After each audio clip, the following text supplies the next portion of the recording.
Order! Order! You are an incorrigible delinquent at times. Behave yourself, man! And, of course, we should have included in the last hour the usual response from people who are perhaps sympathetic to some of the viler positions that we espouse. The response is, I know you are, but what am I? And that has now scaled the dizziest heights of domestic political discourse. We move on to something completely different now. Something oddly that you probably won't believe me when I tell you that this is another one of those subjects on which I've completely changed my view, I think, in the course of my years having the privilege of spending my mornings with you every day. Swampy was one of the things on my hit list. I used to have a little phrase, a throwaway phrase. I'm a big fan of a well-turned phrase, as you know. So much so that I often find it hard not to use them repeatedly in the course of a single 15-minute segment. And this one would have been something to do with patchouli oil. Can you remember what it was? I can't remember what it was, but somewhere lazily in my own consciousness, I associated my younger days, the ones that were sort of hippies, the ones that might have gone and climbed a tree to stop someone from cutting it down. I associated it with the smell of patchouli oil. If you don't know what patchouli oil is, it's something that hippies use to mask the fact that they haven't washed. Do you see how easily I can slip into it? See what I did there? We're supposed to be talking about people who are risking their liberty and, in some cases, their livelihood to defend, in their view, the future, the safety, the security, the health of our planet. And I'm already casting aspersions on their personal hygiene. That's how it works. It's so seductive. I often find myself wishing that the cards had fallen slightly differently in my conscience, and I could have been one of those right-wing tub-thumping rabble-rousers. I'd be brilliant at it. I could get you to vote to cut your own nose off by 11:10 this morning. I'd bring in a few. Hey, look at the success I have with evidence and facts. Imagine how brilliant things would be if I was dealing only with lies and feelings. You know? But I can't do it. I might try one day. Once all this Brexit business is out of the way and an even keel has been restored and we've resumed basic rules of civility, I might start throwing little hand grenades into the country in the hope of seeing more division and more hatred grow up. But I can't do it. That's how it works, though. I catch myself going, and of course they all wear patchouli oil to mask the fact that they haven't washed. And then I'd say something about Swampy and how nice it must be not to have a job and all the usual lazy right-wing tropes that naive little snowflakes like me think that the nation will surely tire of eventually, only to discover them being reinvented and revivified and resurrected in a whole host of ways. All that ever changes is the target. The tactics stay the same, whether it's single mothers or unemployed people or immigrants in general or Muslims in particular or women with jobs or gay people or trans people or bisexual people or people who think that you probably should just be teaching reality to children even if they're only 5. Should we be teaching 5-year-olds about the existence of Jacob Rees-Mogg? Do you think? Or would that be cruel? Because he is as real and as existent as, of course, gay people are. But some people think that you shouldn't tell 5-year-olds that gay people exist. Why the hell not? As I say, it's only ever the targets that change, never the tactics. And that target has, in the course of my years with you, included environmental protesters. They get an astonishingly bad press, or historically they did, and I used to pile in. I don't know why. I just sometimes perhaps felt that the arrogance would be the word I would have chosen then, required to try to disrupt my day to make what I used to think was a political point would be weapons grade. How dare you? How dare you? Did I tell you, and I've checked that I can tell you this, I think I told you at the time because I think he said in his text that I could, but a very, very good friend of mine who is having chemotherapy at the moment, it's not going to end prettily, but we're just hoping to hang on to him for as long as we can. He texted me last time, Extinction Rebellion were disrupting the traffic. I was sitting here whining about my daughter being late for school and it making her a bit anxious in the morning, while being sympathetic to their cause. And one of my oldest friends was listening in the car on his way to chemotherapy, and he was stuck in traffic, worried about missing his appointment. And he said in the text to me a couple of months ago, just said, "You've got to be on their side, haven't you?" This is a man who has contemplated leaving his little children shortly on this planet that he will no longer inhabit. That's quite a wake-up call, isn't it? And it may well be. This is the other thing that I find myself increasingly drawn to. I thought I'd get more extreme as I got older, but I find if I had a family motto, I think it would be better safe than sorry. You know? But look, if it turns out that 90-odd% of the world's scientists and the peer-reviewed, if it turns out it's all wrong and we've got nothing to worry about and we should all be burning fossil fuels until the cows come home, then what do we lose? Apart from some fat profits for some fat people. What I mean, better safe than sorry, even if you don't like science, even if you think the country has had enough of experts. The urgency of the warnings now about global warming and climate change, it couldn't be higher. And I used to be... What's the word I want? Yeah, I used to be an idiot. I used to sit here and take a lazy, short-term, very personal, selfish response. How dare you disrupt my journey to work? How dare you tell me that I shouldn't be doing this, I shouldn't be doing that? Everywhere else in Europe, the Green Party is on the rise, you know. The British media being what it is, it's just reported the Finnish elections as being a surge for the far-right party that's kept its vote more or less the same for the last 3 or 4 elections, whereas the Greens have doubled theirs. But this notion now among young people that if we don't do something soon, we will all be doomed, has got so much traction that I've had to review my own position and just look at it and think of it afresh. And stop saying things like, oh, it's not really very helpful that they all dress like outcasts from Mad Max 3 Beyond Thunderdome. It just shut up, James. These people, especially that 16-year-old. Have you seen Greta Thunberg nominated for a Nobel Prize? I know that anyone can get nominated for a Nobel Prize effectively, which is why Julian Assange has been so many times. But she's probably going to win one. What were you like when you were 16? She picked up a big prize the other day, this 16-year-old who's responsible for all the school boycotts. She picked up, I can't remember how much it was. It might have been 25 grand or something like that. Boom, straight on Twitter, explaining which environmental charities she's going to share it with. All of it, by the way. She's not even keeping a grand to buy a racing bike in Tin Can Alley, which is what I did when I won the premium bonds at a similar age. That's just magical. If we had more people like that on this planet, then the planet would not be in the fast lane to potential oblivion. And, I mean, if not oblivion, then certainly water's going to be huge soon. If we don't sort this out, we'll be fighting over water, potentially, on a supranational scale. So, what am I asking you? I think I'm asking you... No, I think I'm telling you, actually, today. I think it's going to work. I just... And that's the question, is, do you sense as well a really profound shift in the tectonic plates? And I know Donald Trump is in the White House, and I know he'd sell his grandmother for a ton of coal. But he won't be there forever. And it's not that long ago that Al Gore was in the office down the corridor. I just sense, as someone who used to be...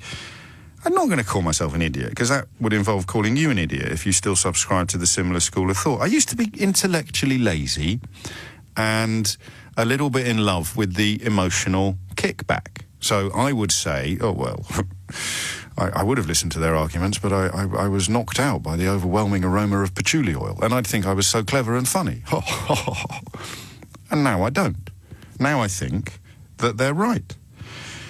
And then the question becomes, if the political class, to use that dreadful, often meaningless phrase, but in this case I mean the people who make policy decisions, remain so blind and deaf to the problems, or apparently remain so blind and deaf to the problems, who take such inadequate action to fix these problems, if they're not going to do it without this sort of encouragement and protest, they never will. So, again, as in the last hour, this is not necessarily something I'm still going to subscribe to at 12 o'clock. It depends entirely on what interactions I have with you in the next 40-odd minutes. But right now, I'm on their side, even if it means... Well, the kids are at the seaside, actually, with their mum, so even if I am late getting out of town this afternoon, it's not like I'm going to miss the school run or anything like that. But these are personal considerations. Thousands of people will converge on Marble Arch, Oxford Circus, Waterloo Bridge and Piccadilly Circus today, as well as near Parliament, peacefully blocking traffic, creating a festival of action, including people's assemblies, performances, talks, workshops and food, all under the auspices of the campaign group Extinction Rebellion, which some of my younger, more politically active friends tell me is going to be a very, very big name in media and politics in the coming months, years. 5 central London locations that they have pledged to block. We'll catch up with their progress imminently. But what else are they supposed to do? When did we create a society in which we don't nurture and welcome those who will sacrifice their own self-interest to promote all of ours? The people who will actually take a hit on our behalf because the cause that they support is so universally important. When did we become a nation, a society, a civilization that actually looks at people trying to improve the quality of life for every human ever, looking forward, not backwards? When did we become a society that sneers at them? And I ask that as someone who used to sneer. So, do you, like me, feel that something significant is shifting? Or are you furious that they dare to disrupt your day? And if we all choke to death 100 years hence, that's a small price to pay for being able to get to Nando's on time at this lunchtime. 0345 6060 973. But I'd love to do the psychology of this as well. And you can use me as a guinea pig if you so desire. Why did I used to sneer at people like this? Is it the same reason I used to sneer at vegetarians? Because deep, deep down, despite the title of my book, deep, deep down, I know they're right. And they make me feel bad. And they make me feel wrong. And they make me feel guilty. I suspect it's the fear of hypocrisy that you can keep at bay by just closing your eyes a bit. So I like going to Greece on holiday. I don't know what the most environmentally friendly way to do that is, probably to go overland by train. But that's half my holiday gone before I even get there. I basically get there, have a kebab, have a souvlaki, turn around and come back. And I like trains, don't get me wrong. It's gone a bit partridge this. We're having a conversation about climate change and Extinction Rebellion. I'll stop talking about kebabs. I just sense things are shifting, and I wonder whether you do too. And if, like me, you used to be on the wrong side of this argument, what tempted you over to the right side? And how do we go further, given that most of us probably aren't ready to eschew air travel, or indeed central heating? James is in Glasgow. James, what made you pick up the phone? Hi, James. It's really good to speak to you again. Likewise. So I spoke to you briefly before about a project I do to raise awareness of endangered species. With your brother? Yes, that's right. That's right. I remember. And we've been doing it for about 5 or 6 years, and there's been a massive shift in awareness for the planet. And I think the evidence is right in front of us, and it's undeniable. Well, it's not undeniable, because there are plenty of people around what denies it. So, in strictly semantic, pedantic terms, you can deny anything. Look at the fact, it's undeniable. Inconceivable. Yes, exactly. Extinction of plants and animals have always occurred in the natural world. But the severe impact of climate change is growing. The great expansion of consumerism through plastic production, through logging, fossil fuels, industrial meat production, yes, palm oil plantations, overfishing. All of these things are rapidly cleansing our planet of its wild habitats. The world's 7.6 billion people, all of the people on Earth, represent around 0.01%. Listen, I'm going to sound a little. This is going to sound a little unfair. I respect and thank you for what you're telling us, but you're on the soapbox now. You're proselytizing about the reasons why people should change their position. Can you give me some evidence that people are changing their position, that the tectonic plates are shifting?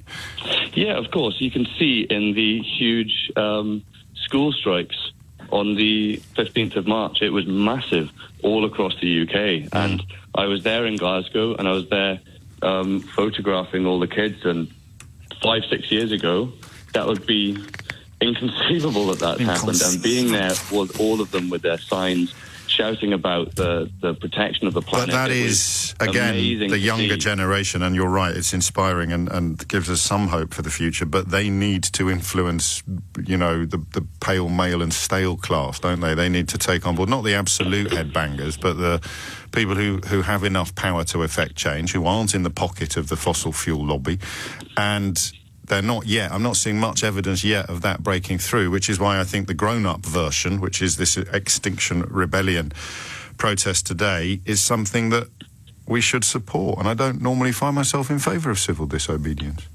I totally agree, and it's really nice to hear you saying this, because I've been listening to you for a few years, and this is the biggest issue in the world, and people are realising that. It's arguably, I think it's the biggest issue in the world ever. Yeah. Because for the first time ever, the first time since the dinosaurs, the issue is the world.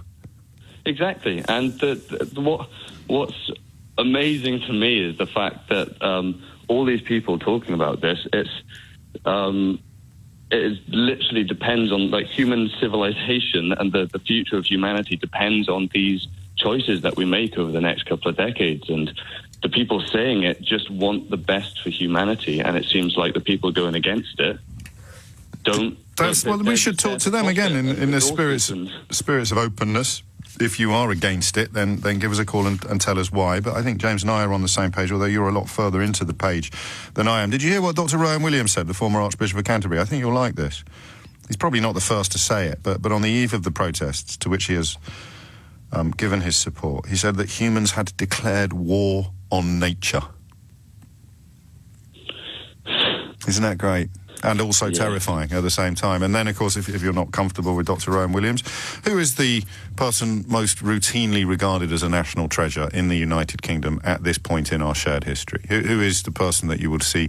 I have a T-shirt. I have 3 T-shirts, actually, all exactly the same, from my friends at THTC, and I think I wear them. Am I wearing it today? Excuse me a second. It's all gone Pete Partridge again. No, I'm not. I'm wearing an environmentally friendly T-shirt today. It's made from hemp, but I'm not wearing the one that says King David on it, with a brilliant representation of the man who is routinely regarded as the closest thing we will have to a national treasure, David Attenborough. So we pay attention to him on an almost unprecedented scale when he's showing us baby otters or polar bears or whatever it may be. Why don't we pay as much attention to him when he's dropping bombs of truth like this? Right now, we're facing a man-made disaster of global scale, our greatest threat in thousands of years, climate change. If we don't take action, the collapse of our civilizations and the extinction of much of the natural world is on the horizon. Much of the natural world is on the horizon. That's not swampy. That's King David. That's Attenborough giving it some. And, of course, you can respond to that now by saying, oh, well, how did he get to the South Pole for his last documentary? I bet he didn't row. And I take your point, but 2 wrongs don't make a right. And if you had to choose the people that should be allowed to fly around the world in order to make programmes, you'd choose David Attenborough, wouldn't you? You wouldn't choose me. So, again, these lazy... It's like the cult of the fig leaf. Oh, write that down. The cult of the fig leaf that we've seen to such an astonishing degree in Brexit. Just give me a slogan that I can say when I'm presented with uncomfortable truths. Just give me a slogan that means I can turn my brain off and not have to think about stuff. All right, how does Make America Great Again work for you? Hey, that's great. Thank you, sorry. How does Take Back Control work for you? That lets you turn your brain off and not think about stuff. Yeah, all right, I'll have that, please. And again, with this one, it's like, oh, yeah, well, I bet he didn't row to the South Pole to make his last documentary, did he? Turn my brain off, fantastic, and we'll all be dead in 100 years. How do you make it stop? Where am I going next? Sheffield or Marlow?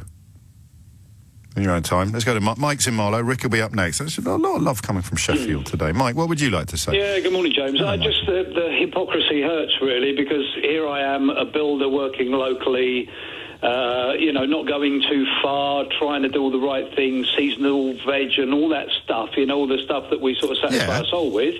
But then I'm flying to Canada this week. Yeah. How bonkers is that? Well, it is a bit bonkers, mate. I'm not going to lie to you, but you don't turn oil tankers around in a jiffy. No, that's as true. Confucius That's famously. true. As Confucius but we all think famously we're doing said. the right thing, don't we? But we all want avocados on a blooming chili. We do. You know? Yes, I do know what you mean. And oddly, sorry to bring Brexit into everything, but the idea that we're now going to be getting our food from even further afield is of course, evidence for the prosecution rather than the defence of the environment. But if I think I would respond to this accusation, this self-accusation of hypocrisy by saying, well, it's better than doing nothing. And don't let, what is that great phrase? I even heard the J-Dog using it today. Don't let the perfect be the enemy of the good.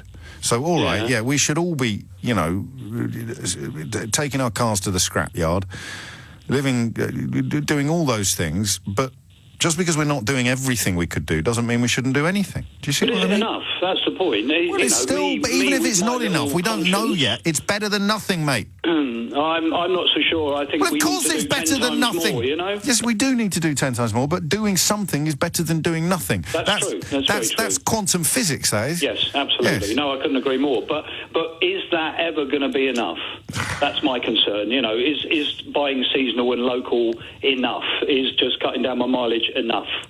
Is not going to Canada on a plane enough? Yeah, I take your point. Now, where do you fit in on the cynicism scale? So, given that, because I think you're like me, I think we're making progress, but also recognising that we need to make a lot more. But back in the days when I sort of somewhat arrogantly resisted any calls to make any progress whatsoever, I think I did so because I knew they were right, but I quite liked the other stuff. Didn't want to admit it. Yeah. Yeah, I know. But James, you'll be using homeopathy soon. No, let's not get carried away, Mark. 27 minutes after 11 is the time. Rick's in Sheffield. Rick, what's going on? Hi, James. Just wanted to have a chat with you. I've just spoken to you a couple of times, and if you remember last time I spoke to you about self-defence, I teach self-defence at Sheffield Uni. And so I actually deal with the youth as you visualise it. And so in answer to your question, is there a generational change? Absolutely. I teach a student, they're just baffled by people doing something that's not kind of spaceship Earth orientated. This idea that we're all on the planet together and it's our environment. They can't understand it.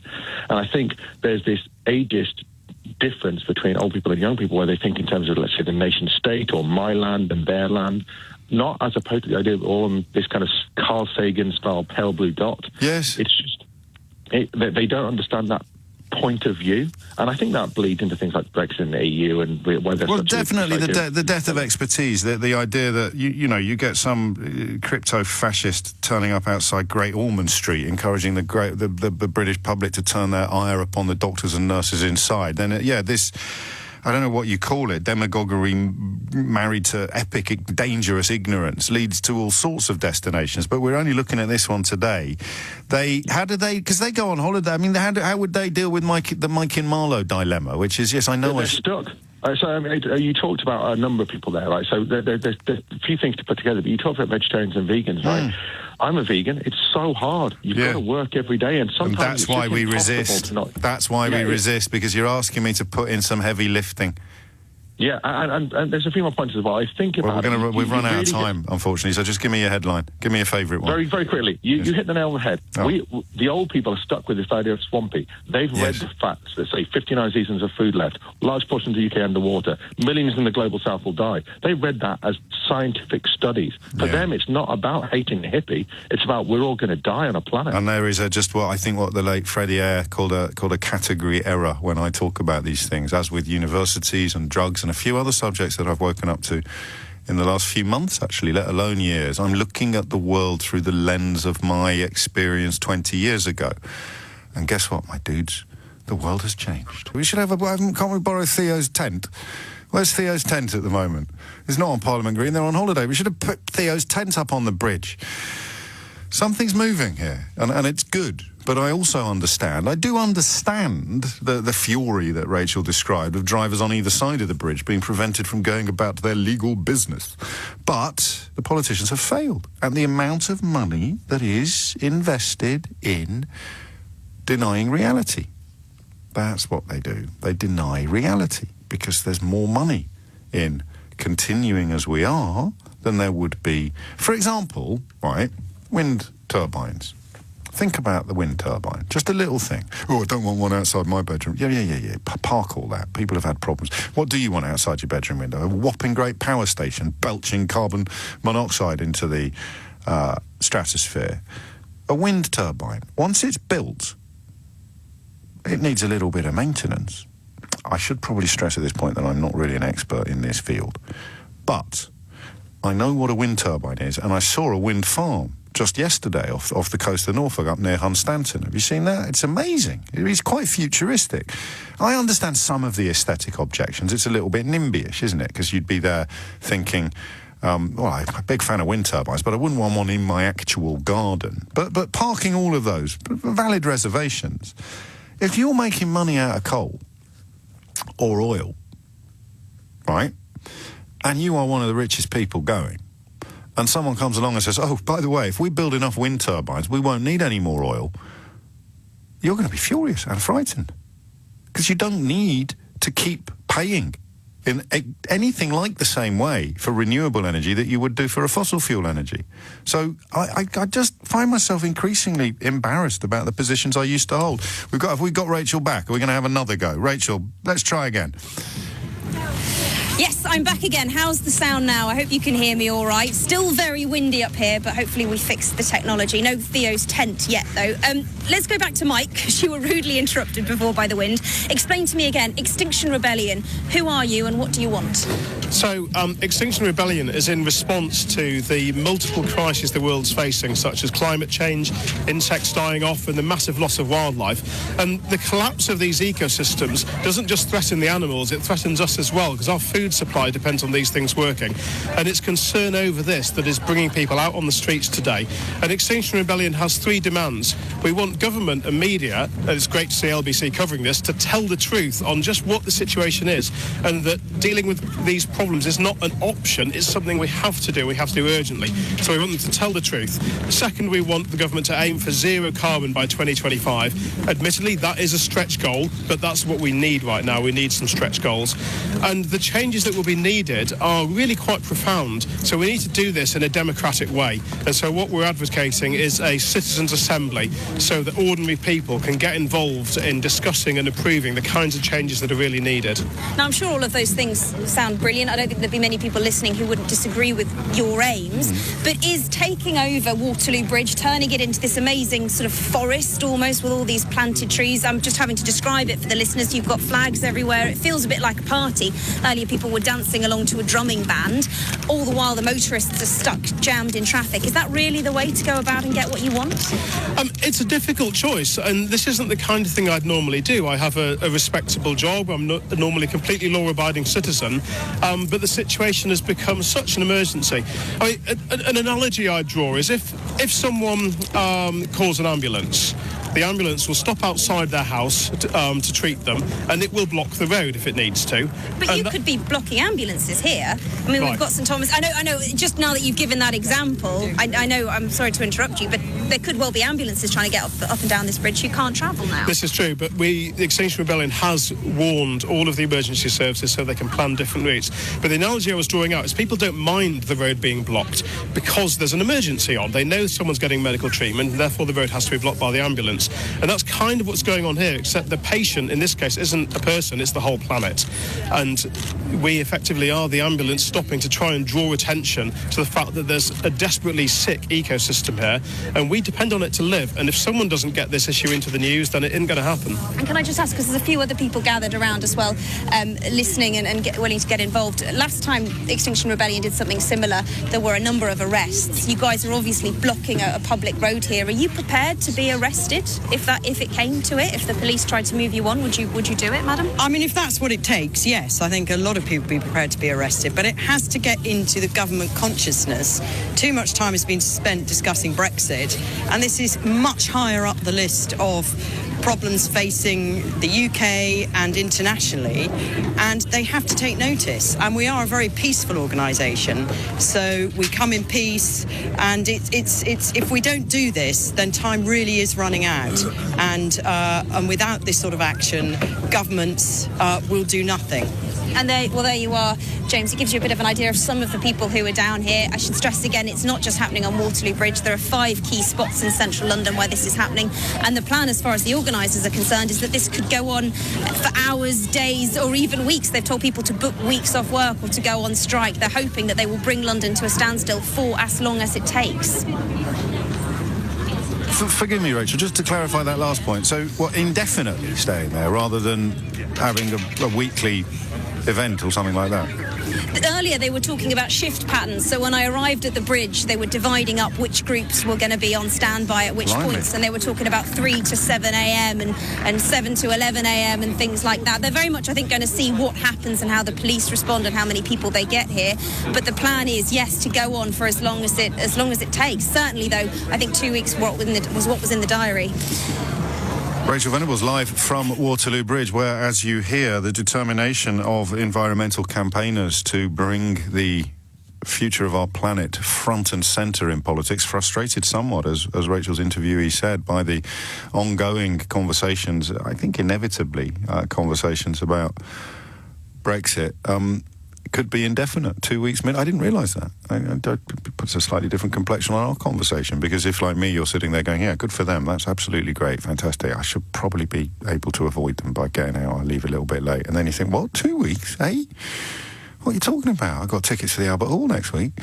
Then it might change your position. I don't think it's changing mine, but that was the point that the fella in Glasgow made, wasn't it? It was just simply about knowing that it's not easy being a vegan, as Kermit the Frog almost sang. And that's the point. You know you should. It's a bit like giving up stuff. You know you should be, but it's much easier not to. Shall I have another Twix? Is it white chocolate? Yeah. Oh. Shall I have another? I know I shouldn't have another Twix. I've already had 3. Shall I have another Twix? Oh, go on then. Shall I have another drink? Shall I pour myself another little Wibberova? Oh, go on then. Just one more. One for the road. One for the road. What are you going to have for lunch? You going to go to the Chippy? Or are you going to try and eat something a little more healthy? Even in the sandwich aisle, Budgeons or Marks and Sparks, what are you going to have? Are you going to go for the prawn, the diet prawn? You're going to go for the Boots healthy choice? Or are you going to go over the road and have an enormous kebab? And that's the point. If you don't have the strength of character, strength of will, strength of conscience to do what is difficult, and I speak entirely from personal experience, it's a short step, actually, to just attacking the people who are doing what you know you should be doing. And why are you attacking them? Because they're making you feel bad. I think something has shifted. I could be wrong. It appears to me that the younger people we routinely credit with bringing climate change urgency to a greater audience are now having their cause taken up by older people. Let's look, I could see, Rachel, I don't know whether you could, I haven't quite got my hang of the technology yet, but we do Facebook Live now, you know. Oh, yeah. Apparently there's phones with no wires. Quite incredible. It's not a bunch of young people, which I would once have sort of dismissed as hippies or I don't know why you do that. Well, we've worked out why you do it. You do it because they make you feel bad. It's probably the same thing as with vegetarianism. A certain type of lazy, self-absorbed hypocrite. That's how I would describe myself. A lazy, self-absorbed hypocrite. Back when I used to mock vegetarians and indeed mock climate change protesters, because somewhere deep inside, I know that they're better than me. They are doing stuff for no reward, no personal reward. They are, in some cases, risking their liberty and their livelihoods to do what they think is best for both of us, for you and for me and for them. When's the last time you did that? Fiona is in Stroud. Fiona, what can you tell us? Well, I can tell you that I would have been on that bridge as I walked. I was on the walk to London for 6 days to Henley, and then I got ill, so I'm back at home. Oh, I'm sorry to hear that. Great What's up? to hear that you're reporting. Yeah, just needed antibiotics, but fantastic to hear you're reporting, and I loved what Mike said, because it is about, it's not just about nature, no. It's about human civilization. People don't seem to understand that what we're risking in the next few years, maybe 1 or 2 years, because of the feedback loops on runaway climate change, is the collapse of all our civilizations for thousands, hundreds and thousands of years, really. That is what we're risking. What tempted you over the line then? What made you become an activist rather than just someone who was quietly concerned but staying at home? I think because I've known about this stuff since the early 90s. I've tried to talk to professional colleagues, but I've gone and had my career as a business consultant. And now I'm just turned 60 this year. I feel guilty, actually, that I haven't done more. Were you waiting for the grown-ups to come along and sort it out? Were you almost sort of think, it's not my job to do this? No, I don't think so, because I've known I've been grown up, but I've also perhaps didn't realise until recently how bad it had got so quickly. It's like, I remember years ago being told that 2015 was a tipping point we couldn't go back from. So do I. I mean, last summer was just now, these things have been experienced in other countries in Africa for years, but we experienced an incredibly hot summer. We are experiencing 22 degrees in February, and our whole systems, it's about system change. And because what I would love to do with the rest of my life is bring about a wake-up call and bring about change. And I want to do that working with business, but also protesting when I can protest like this. And yes, I get it. And I mean, how optimistic are you, for want of a slightly less... I feel much more optimistic since I got involved and since this community, and you've been talking about a bit of a sea change. I think I've detected one, and but then again, the difference between them bringing Waterloo Bridge to a standstill for a day and for an indefinite period of time, I can feel my own needle nudging slightly on that. I said, well, you can't do it forever. I might have to, but crikey, flipping heck. I think what's wanted is for the government to stop just focusing on Brexit in a mess that it is, and really focus on it. Or get Brexit sorted, and then they can crack on. I don't know that they can stop focusing on Brexit while they're still... Yes, so I know. A little bit of a window to think about the most important issue facing humanity. And do what, though? Because this is going to upset very rich vested interests, whether they are bankrolling educational charities and lobby groups that aren't lobby groups or not. This is going to upset very... Listen, shall I read you something really heartbreaking? Yeah, but or are you already suffered enough? Businesses. Yes, and that's the point. When the businesses... I know that some of them want to change. They've been doing sustainability for years. They just need to wake up to this being a climate emergency. And everyone needs to find some sort of way of making doing the right thing rewarding, because sadly, the model of capitalism under which not sadly, but I think just realistically, evidentially, the model of capitalism under which we live is not really moulded in a way that encourages businesses to hurt their bottom line by doing stuff that's good for customers. And almost like the patron saint of self-harm on a political scale, here is Donald Trump on the issue, talking about coal. It's a tremendous form of energy in the sense that, in a military way, think of it, coal is indestructible. I love reading out Donald Trump's words. I love it, and also it makes my heart weep.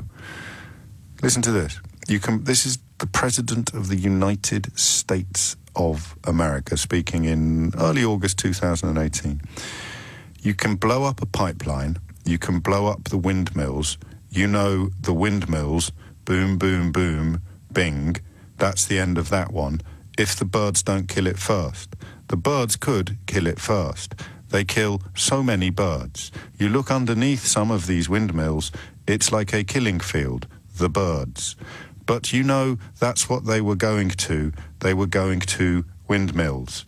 And don't worry about when the wind doesn't blow. I said, what happens when the wind doesn't blow? Well, then we have a problem. Okay, good. They were putting them in areas where they didn't have much wind, too. And it's a subsidiary. You need subsidy for windmills. You need subsidy. Who wants to have energy where you need subsidy? So, the coal is doing great. Ellie's in Harlow. Ellie, what would you like to say? Hi, how are you doing? I'm all good, Ellie. What's on your mind? Good. So I work for a chemical manufacturer, and we make raw materials that go into plastic products downstream. And I was at the Plastics Conference in Dusseldorf earlier this year, which is a conference of everyone from kind of raw material suppliers to people who make recycling machines, guys who make single-use plastics. And one of the take-home messages kind of reminded me of one of your callers earlier who was saying, I don't know if I'm doing enough. I'm trying. And Mike in Marlow. Yeah. He's a solid lad, except when we get onto homeopathy. Well, yeah. But he was saying, I'm not sure I'm doing enough. And one of the take-home messages from this kind of industry meeting was, we don't need 1,000 people kind of recycling and doing everything perfectly. We need millions of people doing it imperfectly. Of course. And it just kind of hit home with what you were saying. Oh, that's perfect. That's actually beautiful. There you go. You can have that one, James. Thank you. I will be passing it off as my own for the foreseeable future. I mean, that's how it works. No, but that's it, because you sit here and you beat yourself up for not doing everything, whereas actually, that's what I tried to say to him, but I didn't find the words. I said, it's better than doing nothing. And he's like, well, is it? And I'm like, well, yes. And I don't know when I turned into a 14-year-old girl and started saying, and I'm like, and you're like, and he's like. But if millions and millions of people do something, it's going to have a bigger impact than a tiny number of people doing everything and living in the woods. Yeah, and some of the things that are coming out of kind of industry on this kind of way up the supply chain is interesting. People are really trying, and companies are really invested in this kind of idea of circular economy. Yes. And really trying to promote kind of biodegradable plastics, or making sure that all the components that go in are able to kind of work with the guys at the recycling plants to make sure that we can kind of recycle things. We don't have to be like, I have to put my bottle top in one bit and I can't recycle this bit of everything. It's political will and commercial involvement, isn't it? And you get the second by doubling down on the first. You make businesses toe the line by having the political will to do it in the first place, which is why that relationship between business and politics is so dangerous, especially when the money that is being donated to the parties has been made from the things that are damaging the planet. But that's lovely. I love that. I'm having that. That's perfect. That almost, I mean, I'd enjoyed the hour anyway, but that, if I hadn't enjoyed the hour, if every other caller had been rubbish, that would have made the whole exercise worthwhile. That idea of millions and millions of people doing something adding up to a hell of a lot more than a relatively small number of people doing everything. So I always remember a story from about 3 years ago when a young woman had...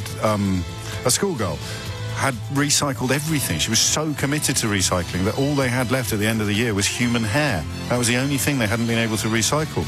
But I don't need to be like her. I just need to be better. Looking at the clock, 3 minutes after 11, and genuinely wondering, don't laugh, what I'm going to do tomorrow morning about coming to work, because it took considerably longer than usual. And I'd actually... I'd book my car later than usual because it's half term or the Easter holidays, which means I usually get through town like a hot knife through butter. I come in by car in the mornings and go home by public transport.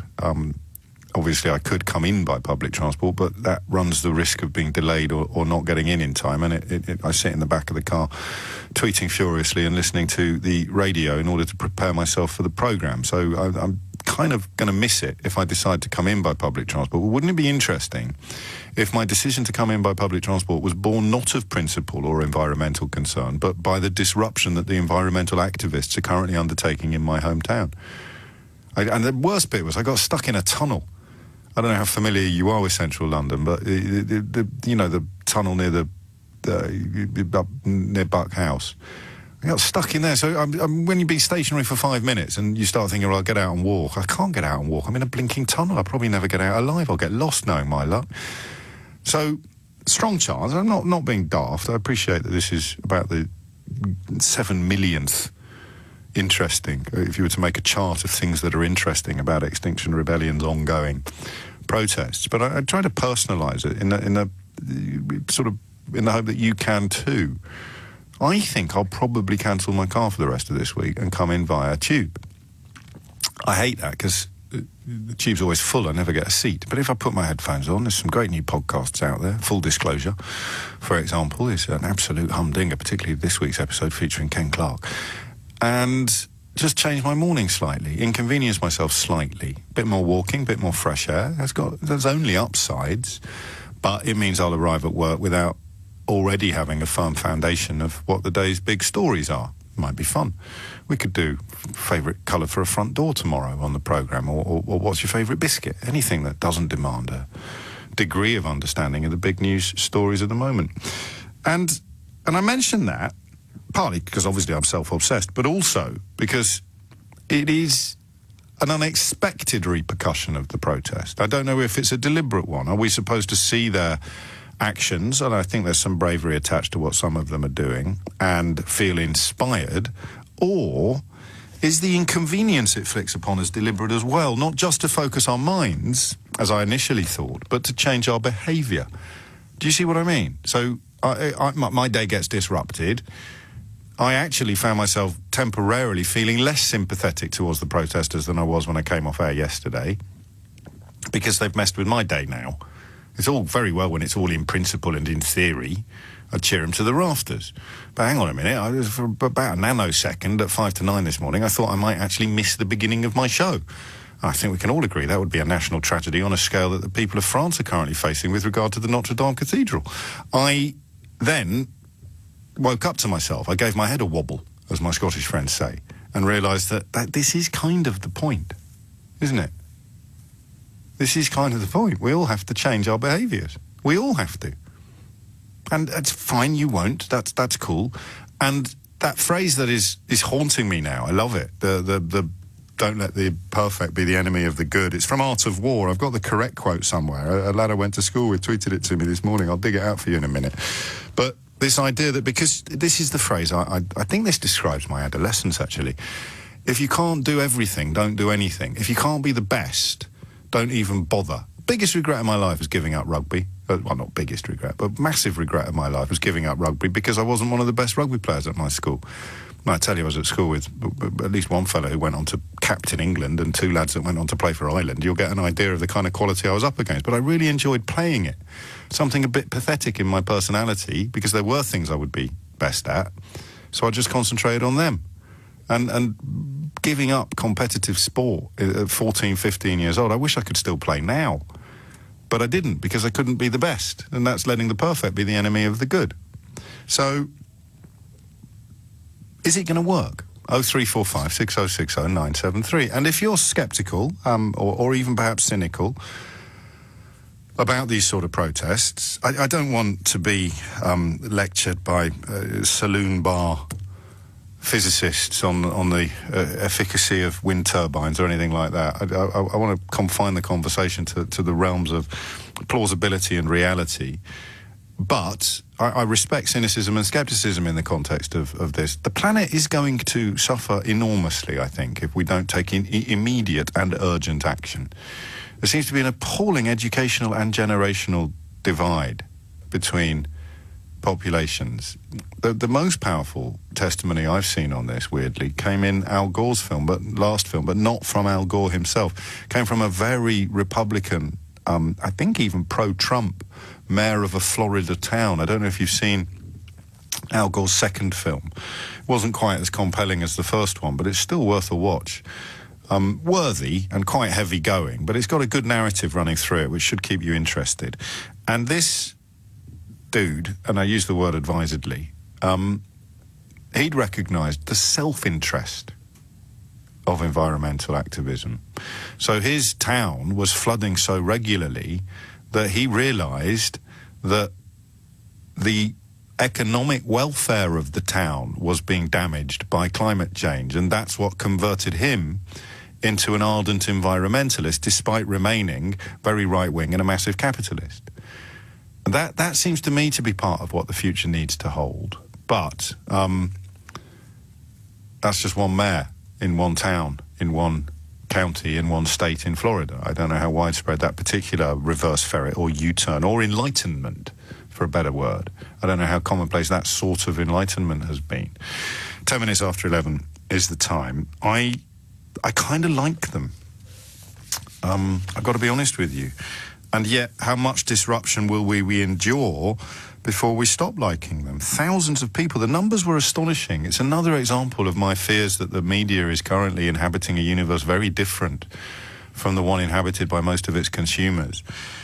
It saw thousands of people descend upon Central London, Oxford Circus, Waterloo Bridge, Parliament Square, Marble Arch, Piccadilly Circus. I'm told that today Blackfriars Bridge has been blocked. There is a vehicle attempting to take a prisoner to court for sentencing, which is currently not able to cross Blackfriars Bridge. So if that's the best they've got by tomorrow, that'll be the story that lazy tabloid journalists inflate on their inside pages in order to try to persuade you to take against people who are trying to save the planet. And that's the point, isn't it? They're trying to save the planet. 03456060973 is the number to call if you can tell me what is wrong with that. They're trying to save the planet. What would you do if you genuinely believed that the future of the entire planet was at stake? What would you do? Well, I believe it is, and I do next to nothing. So, how much of our cynicism, scepticism, disapproval of these people is built on guilt? Touched on this yesterday. I'd like to go a little further. 03456060973 is the number that you need. 11:11 is the time. So they do actually have demands, and this is where it gets politically very interesting. They've started arresting people because the police have legal powers to shut down the protest when serious disruption is caused. Of course, serious disruption is deliberate and intended. That particular order will be in place until 7 p.m. today. I presume they'll just move. What they want the government to introduce a legally binding policy to reduce carbon emission to net zero by 2025. I don't know how feasible that is or how possible it is, but I presume it has to be feasible and or possible if that is a demand from people who seem to be incredibly informed. They've said they'll continue to block key roads in London for up to 2 weeks. And this is the interesting phrase, escalate civil disobedience if demands are not met. You know how committed I am to the notion of imagining what it is like to be somebody else. I think that's what empathy is. So if you're not on side yet, and I've only got 1 foot in their camp, why would they be doing this? You know, this is a genuine belief, a scientifically based belief that the planet is in urgent need of help. And these people are trying to encourage those who have the power to provide the help to do so. We know that politicians will very, very rarely do the right thing if there's nothing in it for them. And in this case, there's nothing in it for them. Unless it becomes, because that's the short-termism of of our politics, unless it becomes, well, at least that would stop the disruption. I don't know. I like this conversation, I like this subject, but I don't have, I guess, what you'd call a pungent opinion on it, because I'm undermined by my own guilt. I'm pretty sure they're doing the right thing. In fact, no, we all know they're doing the right. We all know that they're on the right side. But that doesn't necessarily mean they're doing the right thing. So the moment I try to conjure up or cobble together criticism of their tactics but not their cause, I'm left with one abiding question, which I would now like you to answer. What else can they do? Like the kids that walked out of school and continue to do so around the world. 16-year-old girl, I think she might win that Nobel Prize. Greta Thunberg. What else can they do? We've been spoon-fed and gaslit by media that's often owned by people who've got enormous investments in fossil fuels and certainly enormous investments in the status quo. And if they are not comfortable with controlling much of the newspaper industry, they then set up their think tanks and their educational charities to poo-poo climate change and global warming. It's so that the fossil fuel profits can continue to pour in. So we've been gaslit. My generation's been gaslit. Some people saw the light long before I did. It's a disaster of our own making, and it's imminent. Okay? But I don't like what they're doing, you might say. What else could they do? And, in fact, what else could we do? 03456060973. And I'm afraid I'm excluding the thick answer, which is deny the science, James. That'd be one way out of this mess. So, given that David Attenborough, I think, is a fairly reliable arbiter of such matters, Or you could, of course, still choose Nigel Lawson, I suppose. But I'm going with Attenborough. I'm going with science. What else can they do? 03456060973. And we love change and transformation on this programme. So if you've shifted on this, if you've felt your mind change in the last couple of years, and these tactics, these protests have focused your mind on that question, on that change, I'd love to hear from you as well. Phone lines are open. I'm just going to give you a quick heads up on something. I just want to double-check the provenance of this. This is brilliant. I've not come across this before. There's a BuzzFeed reporter called Jane Litvinenko who essentially is charged with reporting on platforms, disinformation, fakes, scams and frauds. She's only got 16,000 followers, and I presume she's based she's Canadian BuzzFeed. I've just retweeted it from my account. It's absolutely brilliant. It does the thing that many of us feel we just haven't got the time or the energy to do. It's gone through all of the, forgive my French, nearly, it's gone through all of the rubbish that appears when things like the Notre Dame de Paris fire are unfolding. Starts with InfoWars, needless to say, that utterly discredited organisation who were claiming, you just don't even need to check, do you? Claiming that it had somehow been deliberately set, a claim based on one single tweet that was subsequently deleted, but it doesn't stop the clowns at InfoWars amplifying everything. It debunks everything. People claiming it's linked to astrology, people that it's linked to... someone's tweeted that Michelle Obama was in Paris a few days ago. Coincidence? I think not. And I used to laugh at these people, but then Donald Trump got elected into the White House, and you realise that laughing at them wasn't enough. So do have a look at that. Let me double-check her Twitter. It's Jane LYTV, at Jane LYTV. And failing that, just go to my account, and I've retweeted it at Mr. James OB. Gosh, it's brilliant. Absolutely fascinating. 21 minutes after 11 is the time. Back to the question of what else can they do? And very, very close to asking what else can we do when it comes to the environment and climate change and calls for political action. Dave's in Derby. Dave, what would you like to say? Morning, James. Hello, Dave. Well, I would like... personally, myself, I recycle, as do most of us, through the local councils and that we get recycle bins, etc.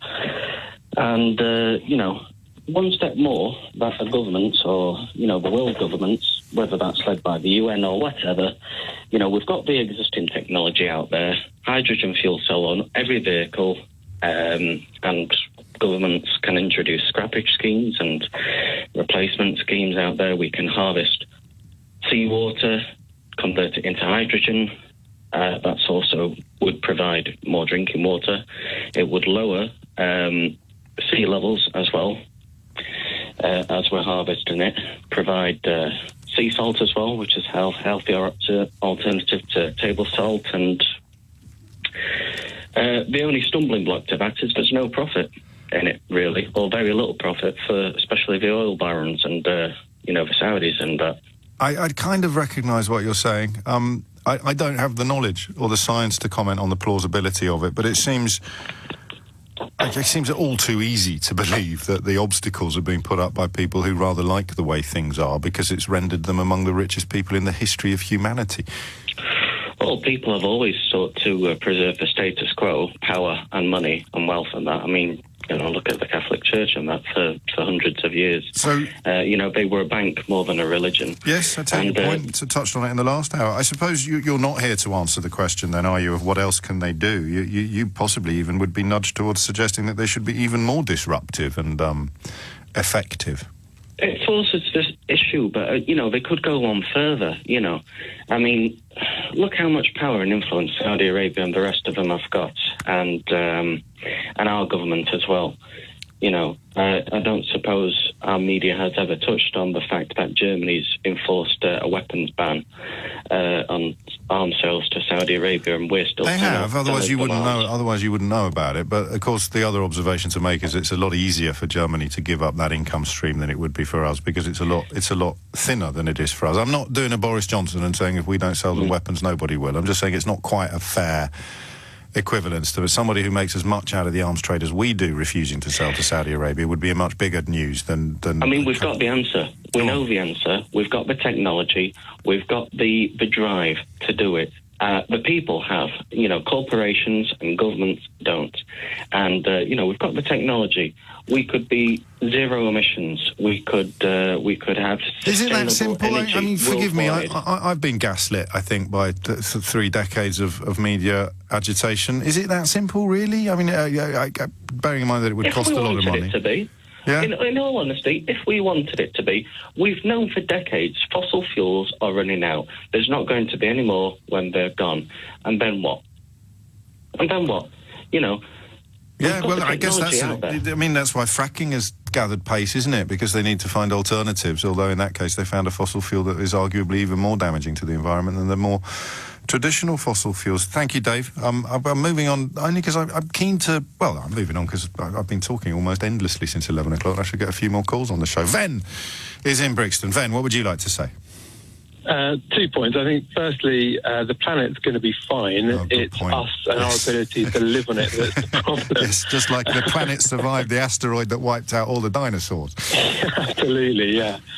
But secondly, I think the scale of change, so 2025 is what they're demanding, and that seems quite reasonable to me in terms of what will happen if we don't do that.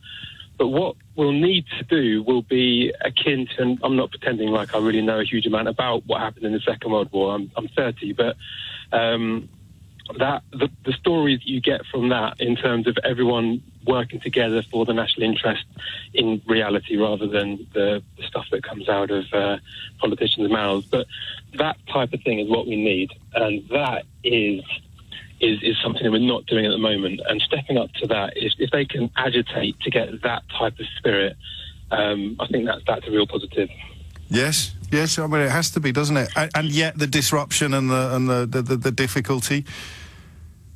That's nothing. What they're doing at the moment is I mean, look, if you're a nothing. taxi driver and you're already getting mugged by Uber and let down by central government. And now because we all need to pay our bills, and now they're not going to be able to pay their bills. It's difficult for them today, but so if we don't do this, we don't reduce emissions drastically over the coming decades, a taxi driver in 20 years' time, 15 years' time, won't be able to work in London at all. They'll be living like peasants because the climate will have destroyed our ability to survive as we do today. That's what we're facing at the moment. So the disruption now is annoying, but compared to the disruption in 15 years' time when the climate goes nuts. No. The point that I think perhaps you're missing is that it's easier for you and I to say that than it would be for someone whose livelihood depends upon the status quo. Secondly, they might not believe it, because look at all the effort that's been put into scepticism. Some very august organs have indulged in it, presumably because the organs are owned by people who are making a mint. There's not a lot of money in newspapers anymore, but if you can use them to keep the fossil fuels burning, then the bottom line, the bottom line is going to be boosted enormously. But I'm not going to sit here and blame a black cab driver who reads the Sun or the Telegraph for thinking that it's all a load of rubbish that's just what did they say about Sadiq Khan's new thing? It's just a revenue-raising exercise. So some of these idiots can't help themselves. Some of them are decent people who just believe it. I can't agree with you more. The difficulties that individuals will face at the moment is bad, but all of us are going to face so much worse difficulties in 15, 20 years' time. But how do you communicate that to someone who's been groomed by the Telegraph and the Murdoch press for their entire life? That's what you're for. I've only got over 1 million listeners a week, mate. I can't. I mean, it's just one mind at a time. That's why we need legislation. And that's why you need legislation. You need politicians to do things that might be unpopular, and that's the remarkable world we seem to have built at the moment, isn't it? It's this idea that politicians are so frightened of doing something wrong that they never ever do anything. It is oddly, thank you, Ven, it's coming up to 29 minutes after 11, it's oddly, the two things I admire Jeremy Corbyn for. And I know I should admire him for more in the view of half the population, and I know I shouldn't admire him at all in the view of the other half of the population, but that kind of proves the point that I'm making. I like the way that Jeremy Corbyn does things that will get him a kicking from the newspaper industry, from what you would call the sort of furiously hard of thinking end of my profession. I like the fact that he's spoken up about Shamima Begum. I, for example, would lose no sleep whatsoever if Shamima Begum's citizenship were to be withdrawn and she was to be unable to challenge that legally. But I might not lose any sleep, but we would all be losing one of the platforms upon which our equality under the law, our equality before the law, and our submission to the rule of law is built. So, I mean, that is the very essence of the difference between a lazy tabloid position and an uncomfortable, complicated recognition of reality. So Corbyn's come out. You just don't know with him whether he's actually done it as an intellectual exercise or whether he's just done it because he has a history of backing anybody who appears to be opposed to the British interest. I understand that treatment as well, but Melanie Phillips in The Times is perhaps the best person to turn to because she's so wrong about so much else, in my opinion, that on this one, she writes, "We can't call ourselves civilised until the way she was stripped of citizenship is tested in court." So you can want her to lose her citizenship, but you shouldn't let that overcome your desire to see the rule of law prevail and to see our equality before the law, which is getting astonishingly eroded at the moment, sustained in as many places as possible. 11:30 is the time. Back to Extinction Rebellion. What else could they do? I don't know. I can't think of anything else. You can deny reality or science, which you're perfectly entitled to do. Let me remind you where that goes. Is it a 300% increase that the World Health Organization has just reported in the incidences of measles since populism took on science in the context of the MMR vaccines? I refer to this quite a lot because it is such an appalling illustration of just how low some people will stoop. But you remember when little Charlie Gard was struggling in Great Ormond Street and his desperate parents were turning anywhere for help, and some truly vile individuals stepped forward to claim that somehow they knew better than the doctors and nurses. Turned up at Great Ormond Street with a film crew. Wasn't actually a film crew, it was just a producer with a smartphone. But you take my point, that's where it leads. So the sooner you stop listening to clowns like that, the better for everyone concerned. But if you still sustain the notion that the scientists don't know what they're talking about, and Daily Telegraph bloggers do, then what else can these guys do? What else can these protesters do? Rachel Venables is there. Have you been there overnight, Rachel, or did you manage to get home? No, I haven't been here overnight. I'm not that keen. They are, though.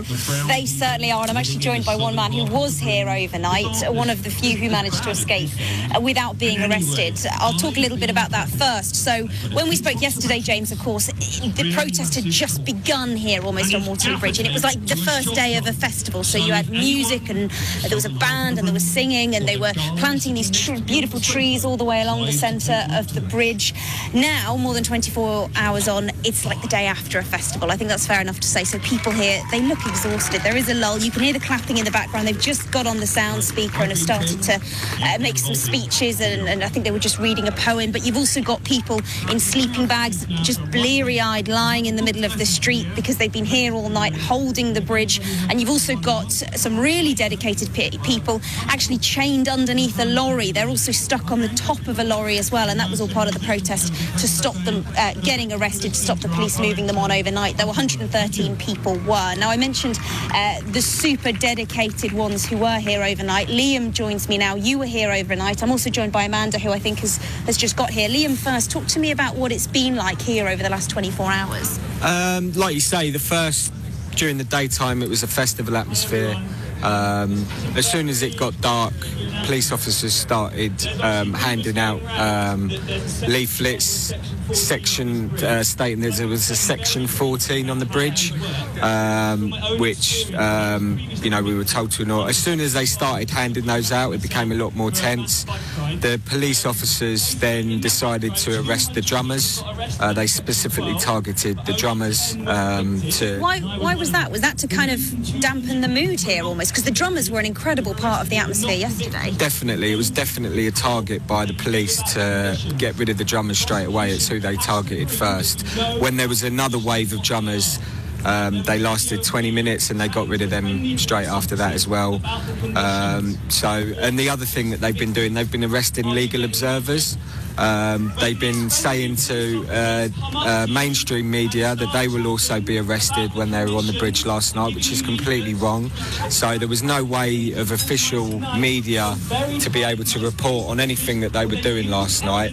To be fair to the police, they were not violent in any way, shape or form, and they've been pretty fair with what they were doing, but arresting legal observers is certainly a tactic, in my view, to kind of put people off, because legal observers are there, non-arrestable, and they're here to view what's going on. They're specifically targeting legal observers to make that position more, people to be more wary of doing that. That's what they were doing. And were you scared for yourself in that moment? Were you expecting to be arrested or planning for it? No, yeah, I was prepared to be arrested. Then we kind of realised that there was a lorry on one side of the road, that we were concerned that the police might take that, so we got on top of the lorry, and there's a few of my friends still up there now and underneath, locked on. And well. I want to ask you both, Amanda as well, you first of all, because since this protest started, there's been a lot of comment from a lot of people saying that you're only here because you don't work, you're on the dole, perhaps would be the sort of language. And I wanted to ask you both maybe a bit of myth busting. What is your situation and why are you here as well? I've been banging on about environmental issues for 30 years. I've been writing to MPs, I've been going on protests, I've been living in as environmentally friendly way as I could manage, and there's been very little action. So we're all here to urge the government to treat it as an emergency, which is what it is. You've only got to look at the polar ice caps and what's been happening there to see that we're in the middle of it. This is not something that's going to happen in the future. We are there. And what David Davis said about only having been 1 degree rise in temperature is a lie. Ridiculous. It's well over 1.5 now. And as to that question, you were telling me you have actually booked holiday for this week, so you're not here skipping work, you're not here just because you've got some free time, you're dedicated. No, we were asked at the beginning when this was being planned, take 2 weeks off work, so I immediately booked 2 weeks off work because I thought, having been so concerned about this, I've got to be here. There's no excuse not to be here. And just lastly, you just said 2 weeks off work. I mean, I imagine there'll be plenty of Londoners listening to those words in horror. Is that how long you plan to be here for? Yeah, originally they said a week and then it kind of turned into another week. I'm self-employed, I'm an electrician, so I could potentially stay next week as well. I'm going to see how things go. So yeah. But the plan certainly for you is to hold the bridge as long as possible here, Waterloo Bridge. Yeah, the plan is to hold the bridge. If we lose it, which is quite possible, there aren't necessarily the numbers to hold it, but we'll come back. So if we all get arrested, there's people being processed right now. They arrested around 100 people last night. They're coming back tomorrow. This is what they don't realise. We're going to keep coming back. So if you arrest us, we're going to come back again. We're going to come back again, and then next week we're going to come back again after that. We're not. It won't help unless you put us in prison or something. I think that's the very real fear here. Certainly, James, 113 people were arrested here overnight. I got the impression that at around 3-4 a.m. they stopped trying to arrest people, almost because the numbers got to a stage where they realised they couldn't process them anymore. And it'll be very much a waiting game to see how long these protesters can continue to hold these key locations, and not just Waterloo Bridge, places like Oxford Circus and around Parliament as well. But their aim certainly was to bring London to a standstill. And forgive me, because I know you've touched upon this, but what is the prospect of the protest, some of the protests, continuing indefinitely? So I'm going to put that question to Amanda and Liam, actually. What is the prospect of this just continuing forevermore until you get an answer? Maybe not just 2 weeks, but just on and on and on and on. You're just shrugging. We don't know. The point is, we're here because we're desperate. We see this as an emergency. This should be acted on like the Second World War was, because the scientists have shown we've only got 11 years to do some real major changes to the way we live, or it's going to be calamitous. There's going to be food shortages. There's going to be far more migration than we've seen now. Whole stretches of North Africa and the Middle East will be totally uninhabitable. In the Middle East, they had temperatures up to 52 degrees last summer, and it might well be higher. And we might have enjoyed a nice hot summer, but if we keep getting those and no rain, we'll be in an emergency situation and we'll be starving. And this is real. It's really going to happen. Thank you, Rachel Venables, live from Waterloo Bridge, where, as you hear, these protesters are both sincere and in it for the long haul. And I understand why Rachel asked that question, but it troubles me slightly that we allow idiots to influence our inquiries as journalists, but there are now so many idiots at the top of polls that we, I guess, have to acknowledge them. They are also employed. So this utterly... And I get, look, there's nothing more passionate than the zeal of a convert. So I speak as somebody who used to go in for, not just to repeat it, but actually to launch really lazy stereotypes. I was used to say, I'd like to tell you what they're saying, but I can't tell because the smell of patchouli oil has distracted me so much. That clearly doesn't apply to the people down there. These people are committed to protecting our species, protecting our futures. And the effort that goes into trying to denigrate them and mock them should make you wonder. If nothing else makes you wonder, just have it. Why would this country be riddled with special interest groups, lobby groups, so-called think tanks, or educational charities that won't tell you who funds them, but spend untold sums of money on trying to persuade you that these people are the enemy, while their mysterious backers are somehow your friend? The question of quite what else these people could be doing can be answered in two ways so far, I think. Either you could deny science, the same sort of populism that has seen a 300% uptick in the number of measles cases reported by the WHO. Can we double-check that now? That's twice I've said it without double-checking. I'm 90% sure it's correct, but very important to be certain about these things. So you've got that choice, or you can say, I can't think of anything they could do that would be more effective. So, okay, you'll have to deal with a few furiously hard of thinking tabloid journalists writing columns about how they shouldn't be doing this, but I can't tell you what they should be doing. Yes, I was 100% correct. Data for the first 3 months of 2019 has seen measles cases up by 300% worldwide. So that is your MMR vaccine skeptics right there, potentially killing children. And it's precisely the same sort of populism, for want of a better word.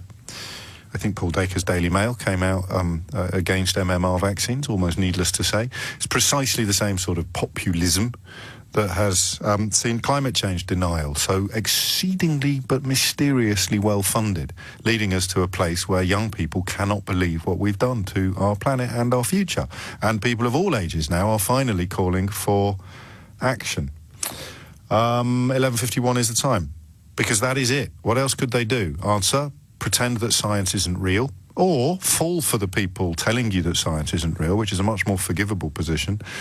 That's answer number one. Answer number two seems to be they can't. There's nothing else they can do. Nothing else has worked. We're still on this highway to hell that is a road that we're struggling to get off because so many people are making so much money out of the journey. Full stop. Heartbreaking. Ness is in Colchester. Ness, what would you like to say? Oh, hi. I just wanted to tell you that actually I've been listening to the show. I was one of the climate change protesters that headed to London. I'm a public health nurse. I'm an academic. I work at a university, and I took 6 days of annual leave to do this because I know that we are in such a desperate position now that we have no choice. How do you arrive? What are your? Forgive me if I sound a bit daft, but what are your information sources? I work with many academics that are involved in the protest that's going on in London. So some of the people that are working in London right now blocking the roads, these are not people, in response to what was said earlier about people not having jobs. These are people that... I don't think anyone said that on this show. Well, it was alluded to, but these are people that are professors, that are doctors, that are... highly intelligent people with sources of information. Yes. Now, one of the problems is, one of the reasons that motivated me to do this is, as a nurse, and part of my ethical or moral compass, if you like, is that I am required to act with courage. It's one of the 6 C's. And I have to have courage for my patients. I have to have courage for my students.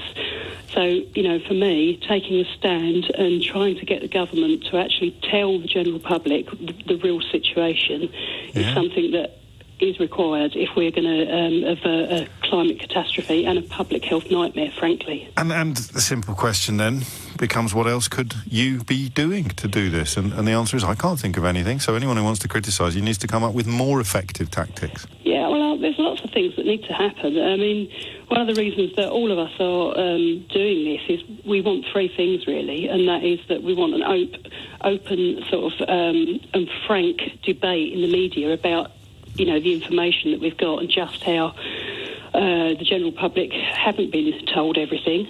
That's the first thing. We want the government to actually enact some legally binding policies. So, for example, in recent years, they've done a complete reversal of things that can help us, you know, like cutting solar power subsidies, greener initiatives. These are things that actually need to happen. They've made it even harder for people, you know, everyday people like me and you to have solar panels. We can't afford to get those things, a lot of us. And what then needs to happen and yes, it involves investment, doesn't it? It involves spending money on It does involve spending money, but actually when you look at the way that money's being spent at the moment, obviously it's up, everybody's got their own political opinion, but as a public health nurse, I know that money isn't being spent where it should be spent in terms of safeguarding health. And I mean, you were talking just now about MMR.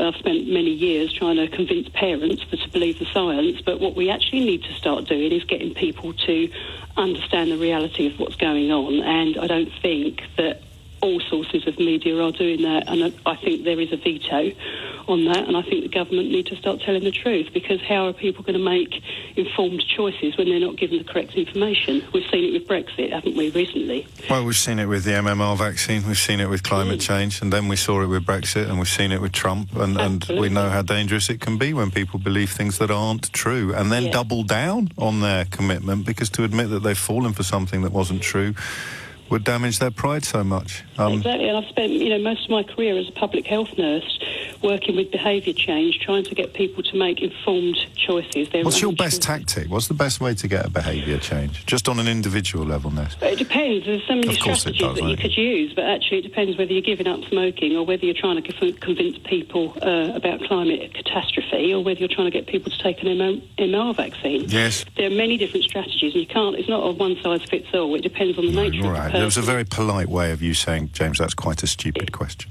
But it's not a stupid question at all. It's a good question. How dare you? If I say it's a stupid question, it's a stupid question. I don't agree with you. It's not a stupid question. It's just a lack of understanding. And actually, when you work closely in those environments with people, and you understand what makes people tick, then you can kind of get to the nitty-gritty of how you're going to change it. But actually, that starts with good, accurate information, and that's not what's happening now. No, it isn't. And I think there are PhD well, they've probably already been written by some of your friends, but the question of quite how much responsibility the British media bears for this state of affairs is a very ugly one to contemplate, especially when you open up your newspapers and see that they're still doing it.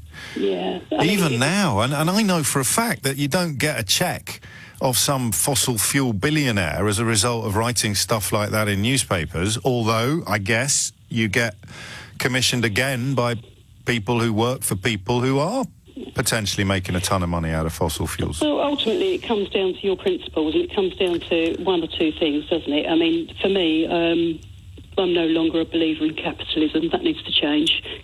Capitalism is at the heart of all of this, and actually, this just comes down to making a right choice or a wrong choice. It's as simple as that. I mean, I'm not going to have an argument with you now about capitalism, partly because I think I'd probably lose, but it's not that either or, is it? I mean, perhaps this is a cop-out, but I look at the tale today about the fella giving 200 million or 100 million to rebuild Notre Dame, and I see that he's worth £19 billion, and it doesn't turn me off capitalism. It just means that I don't think anyone should be worth more than £1 billion. Well, yeah, I mean, it's a gradient, isn't it? It's, yes. We all have our varying Well, it's the gap. It's the gap. I'd like to legislate on the gap. I wouldn't like to legislate wealth out of existence. No, because we all have our threshold, don't we? And we all have what we need, you know, to exist and get up every day. And what I need is very different from what, you know, somebody who's homeless might need. So, yes. Well, you've achieved something. I went to the bathroom during the last break, so I didn't hear the adverts. Chris did. He said there's an LBC trailer for Nick Ferrari where he shows his outrage at the impact of Extinction Rebellion on NHS workers. The next caller is a public health nurse who's taken 2 weeks holiday to protest, which has a rather nice... Because actually, you know, the modules that I teach in the university to my students around public health focus on what the government deem as public health emergencies, and pollution and climate change isn't even mentioned. It's terrifying.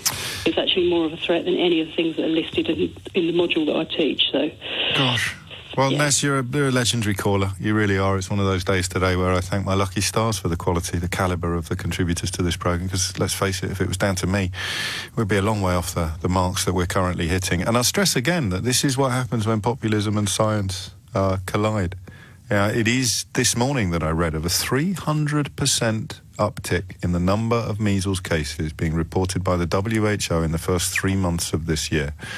And if you look into it properly, the anti-vaccine agitation online has roots in Russia. I think I read research about a month ago suggesting that more of it, if you chase it to its source, more of it comes out of Russia than anywhere else. So, hostile enemy state seeking to damage the health of our children and our citizens.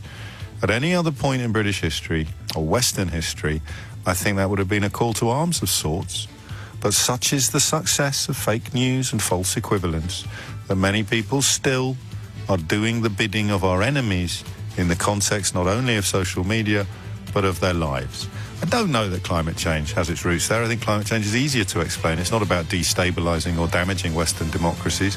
It's simply about sustaining a status quo that sees already very wealthy people increase their fortunes at a rate of knots while poisoning the planet. And why would you go into journalism? To support them.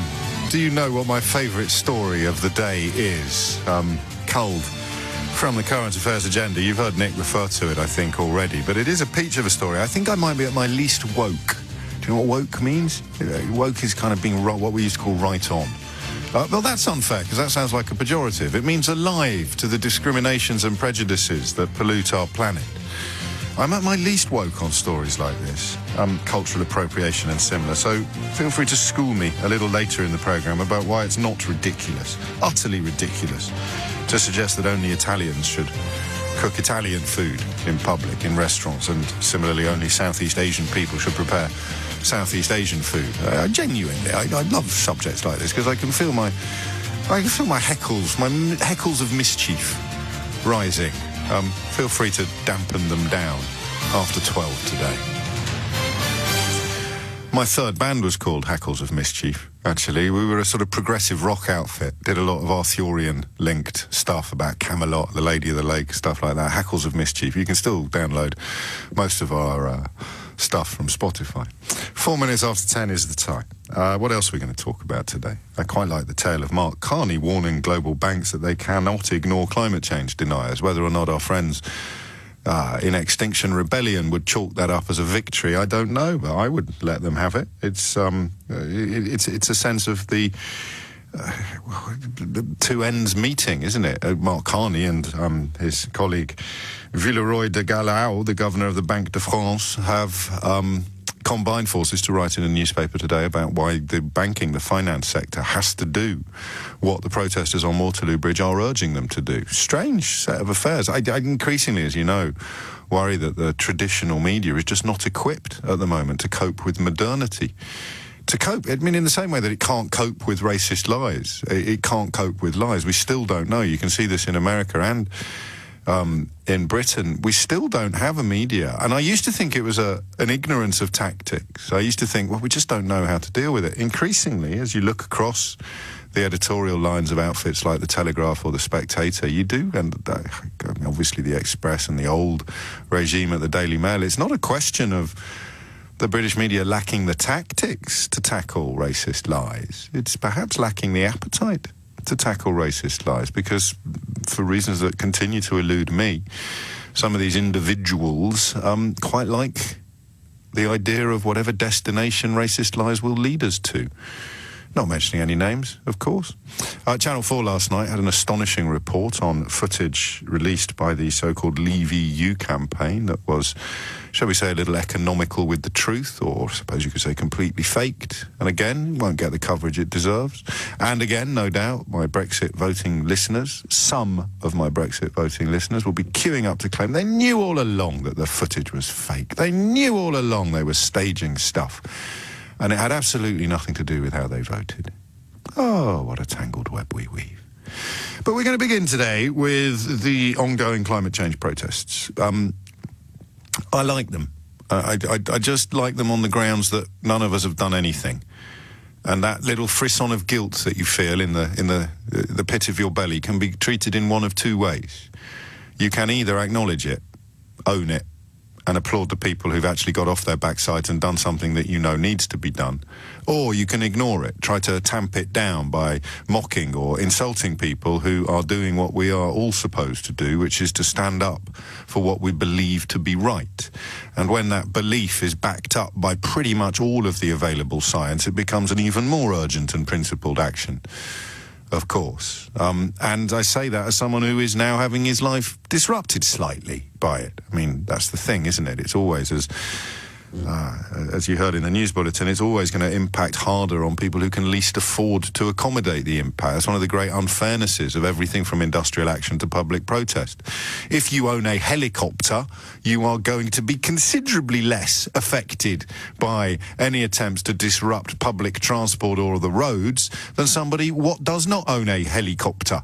Most of us, I'm going out on a limb here, do not own a helicopter, although a quick nod for the fella who's on holiday in Portofino at the moment, who's on the Amalfi Coast, staying in a hotel that it's on my bucket list, mate. And he sent a photograph this morning of my book sitting on his breakfast table with the view of the Amalfi Coast in the background. I think it was designed to be uplifting and complimentary, but frankly, I just wanted to give him a metaphorical slap across the Adriatic. I don't know. 8 minutes after 10 is the time. How do we look from where you are? Not you, Stuart, in Putney. I'm talking about people outside London. How does it look from where you are? Genuine question. Does it break down differently? Or does it actually look the same, regardless of whether you are being personally disrupted or not? Because I don't know that the personal disruption actually matters. Do you know, many moons ago, I walked to work when the RMT were on strike. I lived nearer to the studio. The studio was in a different place, and so was my house. But details aside, I walked to work because of RMT action. Actually, do you know, that wasn't even here. That was at the Daily Express. I walked all the way up Embankment. It was a long old stride. But it didn't change my feelings about the industrial action. In the same way that on the way into work today, it takes probably twice as long as it usually does. Maybe that's a slight exaggeration because at least the schools are on holiday. But it impacts on my day a bit. Going home later today, if the tubes are up the Swanee, then I will get a car. I'll get a cab home, which is insane, right? Because they're supposed to be protesting climate change, and yet they've called everything right so far. So it's possible that I'm missing something when it comes to the idea of disrupting public transport. So give me a call from outside the capital, if you would. 0345 6060 973. So not in London or its environs. Anybody who is not going to be directly affected by this. And we'll just do this for the first half. We might reopen the phone lines to Londoners after the half-time whistle has gone. But I just want you to tell me how it looks to you. Because I've got this weird... It's a form of intellectual constipation, for want of a slightly more fragrant phrase. They're right. David Attenborough says they're right. Mark Carney says they're right. Everybody knows they're right. The urgent and profound action necessary to protect our species from irreversible planetary change is now on our watch. The clock is actually ticking. It's not sit back and relax, someone will come along in a few years to sort it all out, or we can rely on the kids, they're a lot more clued up than we are, or, blimey, McDonald's have started using paper straws. All of these things are pointless in the context of the scale of the problem. I'm a human being, so I still, as I say those words, don't quite feel them in the way that these protesters do. And that's why I have that bolus of guilt inside me. But the intellectual constipation I describe is born of the knowledge that they're right, born of the knowledge that their tactics are currently working, because we've talked about them now for 3 days running, and yet I guess what I'm saying to you by intellectual constipation, and I won't use that phrase again, I promise, is I can't offer full-throated support, and I don't fully understand why. So if you're and I want to say this quite politely, if you're denying the facts and the science, there are millions of shows you can ring to bang on about diesel or to claim that wind turbines Satan's army sent to suppressors. Don't ring my show. I want to talk to people who accept the science, who know the facts, but still feel, as I do, some form of obstacle to full-throated support. And I don't know what it is. I'm pretty sure it's not personal impact. Yeah? It's not that. But the reason I can't offer full-throated support to these people has nothing to do with the fact that their actions are directly impacting upon me. I think that makes me warm to them more because it means I can see that their tactics are working. There's an efficiency, an effectiveness. Is the word efficacy? Is that the right word? I don't know. I'll look it up in the break. Or I'll get Keith to do so. And that's what I want you to talk to me about. So, number one, how do we look from outside London? 0345 6060 973. And number two, again, this is one of those mornings where I'm sort of asking you to be my unpaid ideological therapist. Why is it still difficult to offer full-throated support despite these three inalienable facts? They are on the right side of history. They are doing something that, I'm afraid, stands in relief to the big fat nothing that most of us have done, or a little bit of light recycling. And finally, it's working because we're all talking about it every single day. So why not full-throated support? Hey, the numbers now, you will get through. 0345 6060 973 is the number that you need. 10:13 is the time. Coming up later in the programme, we will, I think, be turning our attention to the suggestion that Italian restaurant food should be cooked only by Italian chefs, and of course substitute the word Italian for any other nationality, and you've got a whole menu of potential controversies, whether or not Aldo Zilli is just seeking to stir up a little trouble and news coverage, or whether or not this criticism, this claim is completely valid. We will discover, but it will offer us a little opportunity for some light relief. There's no PMQs today, as discussed in the media today. Daily Mail launching an attack on MPs for going on holiday at a time when they are in receipt of more death threats and vicious abuse than at any time in living memory, possibly any time in British history. And albeit that the new regime is rather more pleasant than the old one, the Daily Mail consider that the climate in which MPs are receiving death threats on an unprecedented scale is the perfect time to start attacking them for having a holiday. It's coming up to 10:15. Mike, you'll be up first from the Isle of Bute. When I said I want callers from outside London, that is the kind of thing I mean, the Isle of Bute. I don't mean Watford. I want outside. How do we look from the Isle of Bute? Find out after this. It's a personal inquiry, but a genuine one. Well, we've lost the bloke from the Isle of Bute after I bigged him up like that. Get him back. Tom's in Newcastle. That's not in London. Tom, what do you reckon? Hello, James. How are you doing? I'm grand, Tom. What's on your mind? Yeah, I've been to London the last 5 days. I travelled back up Newcastle yesterday. I drove from Newcastle to London. Okay. Stayed down there and I drove back. I'm in support of the climate change protesters down in London. I'm not sure what they're doing is effectively going to be good for the campaign, because they're going to, blast people off with.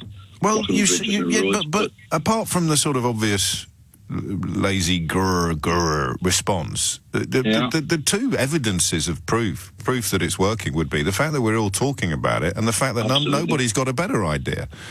Absolutely. You know, David Attenborough can make speeches until he's blue in the face, as blue as the planet, but we weren't talking about it when. It's a shameful admission on my part, but it's working. We're talking about it, we're addressing the issues, and today the Governor of the Bank of England has essentially endorsed their message. Well, I think, I think all the evidence kind of sort of goes towards, there's a big argument for, us addressing climate change, and direct action possibly is the way forward. I just think, that's the trade-off, and you're doing what I'm doing. I can hear it in your voice. You can't offer up your full-throated support, and you don't really know why. I listened to you yesterday morning, travelling back from London, and I was exactly thinking what you were thinking. I was actually sitting across it. You're spot on, James. You're spot on. Until it affects me directly, yes, I would be happy to go along with it. But if I was standing at the tube station for an hour, I couldn't get back home across to Greenwich, I would be really brassed off. You probably would, but then I would remind you of the thing I said on yesterday about a friend of mine, or on Monday perhaps, a very close friend of mine who tragically has terminal cancer. He got stuck on his way to hospital for chemotherapy last time Extinction Rebellion were in town, and sent me a message saying nothing else has worked. It's got to be done. So I guess we don't know. I just need to check something, Newcastle. I may check this with all of my callers from outside the capital. Simon Green, who tweets as at Fatmancunian, has been in touch to say, I think I speak for all of us outside the capital when I say anything that causes annoyance to Londoners is to be applauded. That's not where you're coming from, Tom, is it? That's all. No, I love London. I mean, I love London craft. I love the theatre. I love the history. I love, all the what goes with London. I love it. Exactly right. Exactly right. 20 minutes after 10, although Fat Mancunian, I suspect, is speaking for many. Tom, thank you. Mike is on the Isle of Bute, or in the Isle of Bute. What do you think, Mike? Hi, good morning, James. A pleasure to talk to you. Likewise. One of the 62% up here who want to stay in the European Union, but that's for another day. I'm just sitting here, James, looking at all that absolutely beautiful scenery. We are like big cities starting to be affected by climate change, but in a very different way. Spring has come earlier this year once again. Winters are much milder than the Farmers very, very worried. Farmers very, very worried already about lack of rain. Two orders already issued saying don't take water out of rivers. So, these are relevant as well. It's not just kids with breathing problems, is it? It's planetary, meteorological. Anybody who continues to deny it must be mad. So I feel a little bit guilty that sitting here watching this beautiful scenery, I'm not involved. At 75, I'm perhaps not going to come down.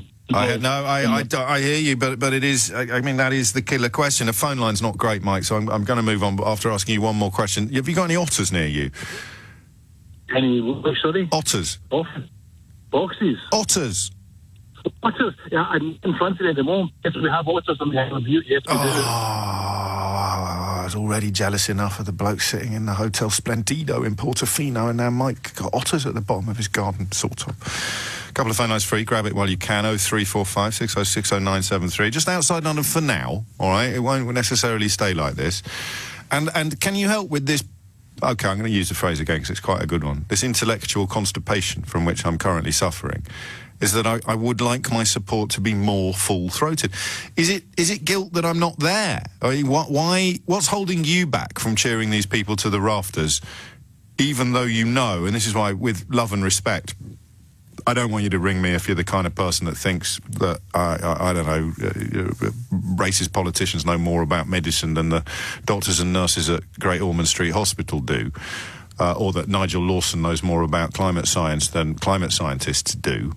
Loads of places still, appallingly and tragically in the British media, where you'll be treated like a rational actor. This isn't one of them. People who know that Extinction Rebellion are right, they know that no other attempts to draw the attention of a population have succeeded like these protests have, and yet, for reasons that currently elude us, we cannot offer up full-throated support. I don't know why. I genuinely don't know why. It's a psychological inquiry as much as a political one. I hope it interests you as much as it does me. Joe is quite far from London. He's in Berlin. Joe, what would you like to say?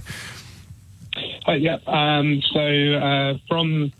my perspective, looking... Are you under 30? From the outside. Are you under 30, Joe?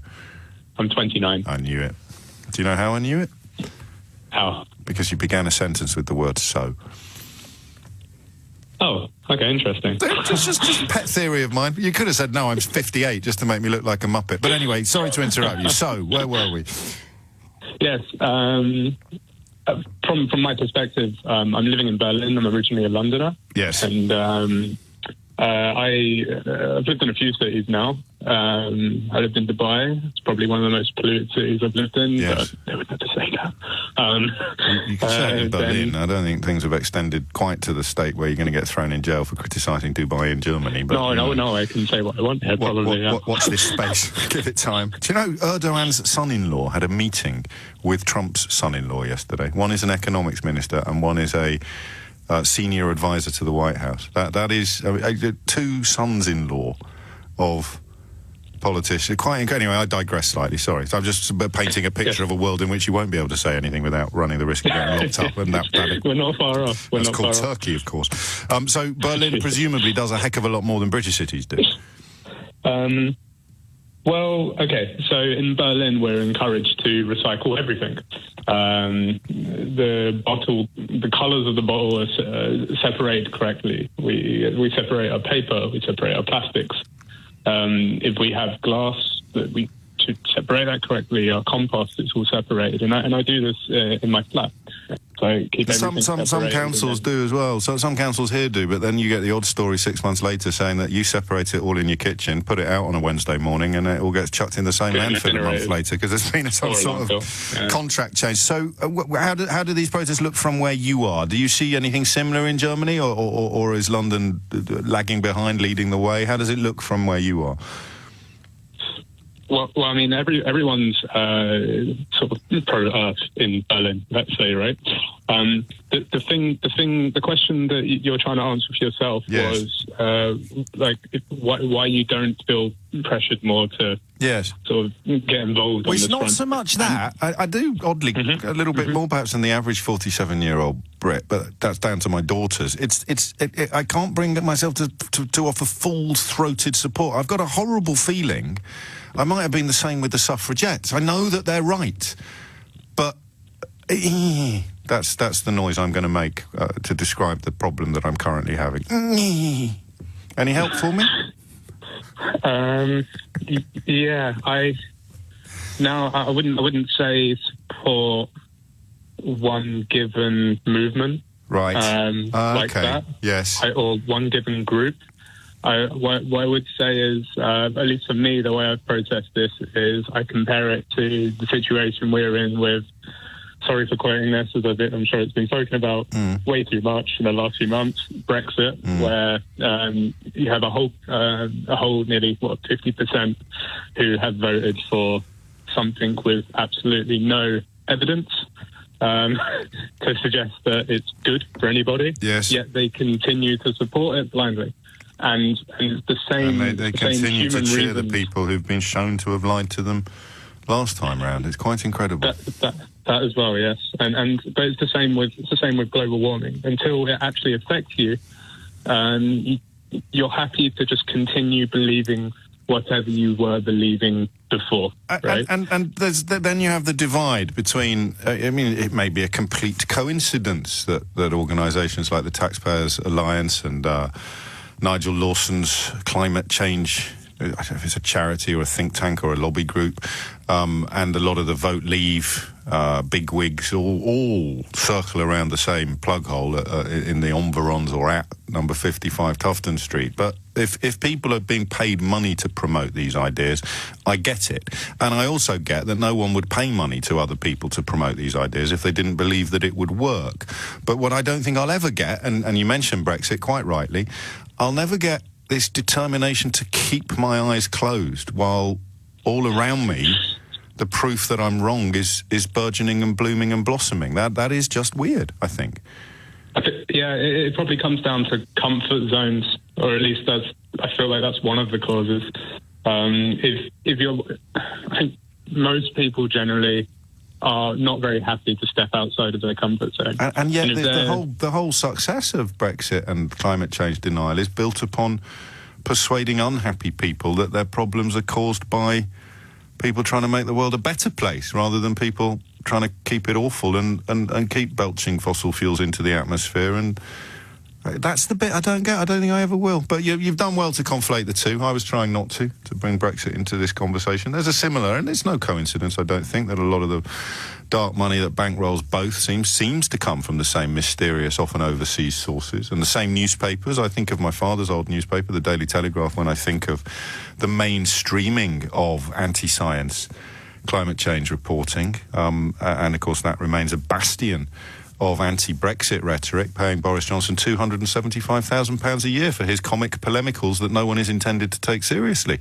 That, at least, was their defence when it was pointed out that he lied in a column in January. The defence, of course, wasn't accepted by the press watchdog. Joe, thank you. It's 10:30 already. Phone lines are actually full. Shall I run you through all the non-London locales currently waiting to discuss? Hendon? Who put him on? Hendon? You can't have Hendon. Katerina's in northern Germany, Dan's in Birmingham, Lauren's in Manchester, James is in Aberdeen, Mike is in Beverley. That is a beautiful part of the world. Beverley has a minster that is one of the jewels in the ecclesiastical crown of British... I've used ecclesiastical already, damn. One of the jewels in the crown of British ecclesiastical architecture. Peter is in Leeds, which is also very nice. It's coming up to 10:30. You're listening to James O'Brien on LBC, trying to work out why, on a personal level, I feel full-throated support for Extinction Rebellion, despite the fact that they're clearly right and their tactics seem to be working. And secondarily, how do we look from where you are, i.e. outside London? Here's a story, front of The Guardian. As you'll know, if you've listened to my interview with Ken Clark for the Full Disclosure podcast, it's very important to put your head above the parapet sometimes, find out what's going on outside of your news, your customary news sources. And Ken reminded us in what I found an absolutely riveting interview. A lovely man. Very human as well. I've set myself the challenge of getting to his humanity rather than the politician, and I hope I succeeded. Let me know what you think. But he mentions reading The Guardian, which a couple of you have picked up on, and so I picked it up today. And on the front page, there's a headline that says, MasterCard may have to pay £300 to every adult, regardless of whether you actually, as I understand it, regardless of whether you actually had a MasterCard or not. Check this out for an opening paragraph. Almost every adult in Britain could receive a payout of up to £300 from MasterCard after a court ruling paved the way for a £14 billion class action lawsuit. I will be speaking after 12 o'clock today to the man who has brought that lawsuit and find out exactly what's going on and when you can expect your money. Keith's delighted. In response to the tweeter who's been in touch already today to say, is Keith a real person? Genuine question. It's for me to know and you to find out. Lauren is in Manchester. Lauren, how does the climate change protests crippling the capital, how do they look from Cottonopolis? Cottonopolis. What a lovely description. Thanks for having me on. Very well. I think, for me, obviously, yes, it's causing a lot of disruption. I think my query is, I understand that they're raising awareness of climate change, but they're disrupting Joe Bloggs on the street, and it's not clear what they want Joe Bloggs on the street to actually do. No, but I guess you have to see Joe Bloggs on the street, or me. It doesn't have to be Joe Bloggs. As a tool, quite easy in some cases. So we're the tool that they use in order to achieve what they want. We can't give them what they want, but our disruption and our dissatisfaction provides the political impetus to the politicians what can do what they want. Yeah, I mean, many of us around the country, I mean, I live in Bury, which is just outside of Manchester. We're very aware of climate change and environmental impact in Manchester. We're making great strides towards that with sort of plastic-free initiatives, and I organise litter picks in my local area. So we do a lot, and I guess it's, what do they actually want, obviously, Parliament to do, which is in recess? Which just they want, by 2025, they want a legally binding political commitment to reduce, and this is the bit where I'm afraid I hang my head in shame, because I now say to reduce something to do with carbon to zero. Yeah, so they want a legally binding commitment from the government to reduce carbon emissions. The government can do that. They can. So there's your answer. It's not 100% clear the disruption that's happening from a lot of what I'm seeing. Obviously, there are people that are in support, but a lot of people, because they don't fully understand, as you've said, they don't fully understand what it is they're wanting people to do. Yeah, all they see is just a load of people disrupting the day. If they were a little bit clearer about exactly what it was that they wanted people to do, then they'd be able to mobilise that goodwill from the public. That's a good point. So at the moment, this is support what you want to do. Yeah. But at the moment, it's just kind of like, here's a load of people chained under the truck, and I don't fully understand what they're doing. So the politicians are the target, the protesters are the bowmen, and ordinary mugs like me are the arrows. And we didn't ask to be arrows. We don't necessarily want to be arrows, but our discomfort is what fires the bowman's arrow into the political target. And that you're arguing that that's unfair on arrows. Well, it's not necessarily unfair on arrows, but you need to tell the arrows where they need to go. That's my fault. My analogies. Lovely work. Thank you, Lauren. And you paint a picture as well, which I think Katerina is going to pick up on from Brunswick in northern Germany, which is, and Kath, who's listening in Wexford today, suggests similar. It might have something to do with our understanding of the scale of the task in front of us. It's a bit like you see two books on a bookshelf, War and Peace, and, I don't know, Horrid Henry. No, not Horrid Henry, I'm 47. But do you know what I mean? War and Peace, or a brilliant thriller, and you know that reading the brilliant thriller is going to be a hell of a lot easier than War and Peace, but you also know that you probably should read War and Peace. Oh, forget about War and Peace, I'm going to read this. Maybe, I don't know. Katerina is in Brunswick. Katerina, what can you tell us? Yeah, hello. I'm a student from Germany, and the thing is that I think climate change has a problem. It's just not sexy. You can't sell it. No. So if you have an action movie about climate change, no one wants to see it, and the ending is usually pretty grim. And of course, it's rooted in reality as well, so you can't whip up popular support by trying to blame it all on foreigners or something like that, which works in other areas of political engagement. And you can't shoot it and just make it go into space or anything like that. You make an excellent point. It's a really, really a big problem, because if you have like an action thriller about something else, about a big bomb somewhere that can explode, you can always make a happy ending in the end. You can have the action hero. You can't. Do you know? You can get a perfect ending at the end, but the climate change is always awful. And you know, I've just been tweeting about Brexit during the last break, because people expect me to, Katerina. I can't talk about it every day, but people still tune into my Twitter feed. And I was pointing out that complicated truths still can't be trumped by simplistic lies, looking at some of the prominent campaigners. And that's the point, isn't it? Is that we are a population, I think we always have been, we're a species that likes big, simple solutions to complicated problems. We don't like to hang around long enough to work out whether they're real or not, and that is the Hollywoodification that you describe. We just need Russell Crowe to come along, or George Clooney to fly in. Yeah. You can't envisage an outcome, how climate change could be actually saved. You can't envisage what the next step would be that the whole society would have to take in order to tackle the problem and save the planet. That's right. But also, one point for the Brits. Go on. We have, in Germany, we love to watch your parliamentary debates. They're so hilarious. Yeah, thanks. But, so it's really, really... And now I think, oh my gosh, there's something sensible coming from London with these protests. I love it. So I think they really, really have kind of like brought back your reputation as a leading country in Europe, because I think everyone should do this. It's amazing. So I love it. I believe that's what we call damning with faint praise. You're doing something brilliant, and then you have to add, it's the first sensible thing to come out of London in a decade. Well, sorry, but that's all right. I'll take it. No, I'll take it to the bank. Thank you, Katerina. Kath takes up the point from Wexford. Could it be the inability to get fully behind climate protesters is because we know what is required? We know it's significant and lasting change in terms of our daily habits for all of us. The enormity of the task is off-putting.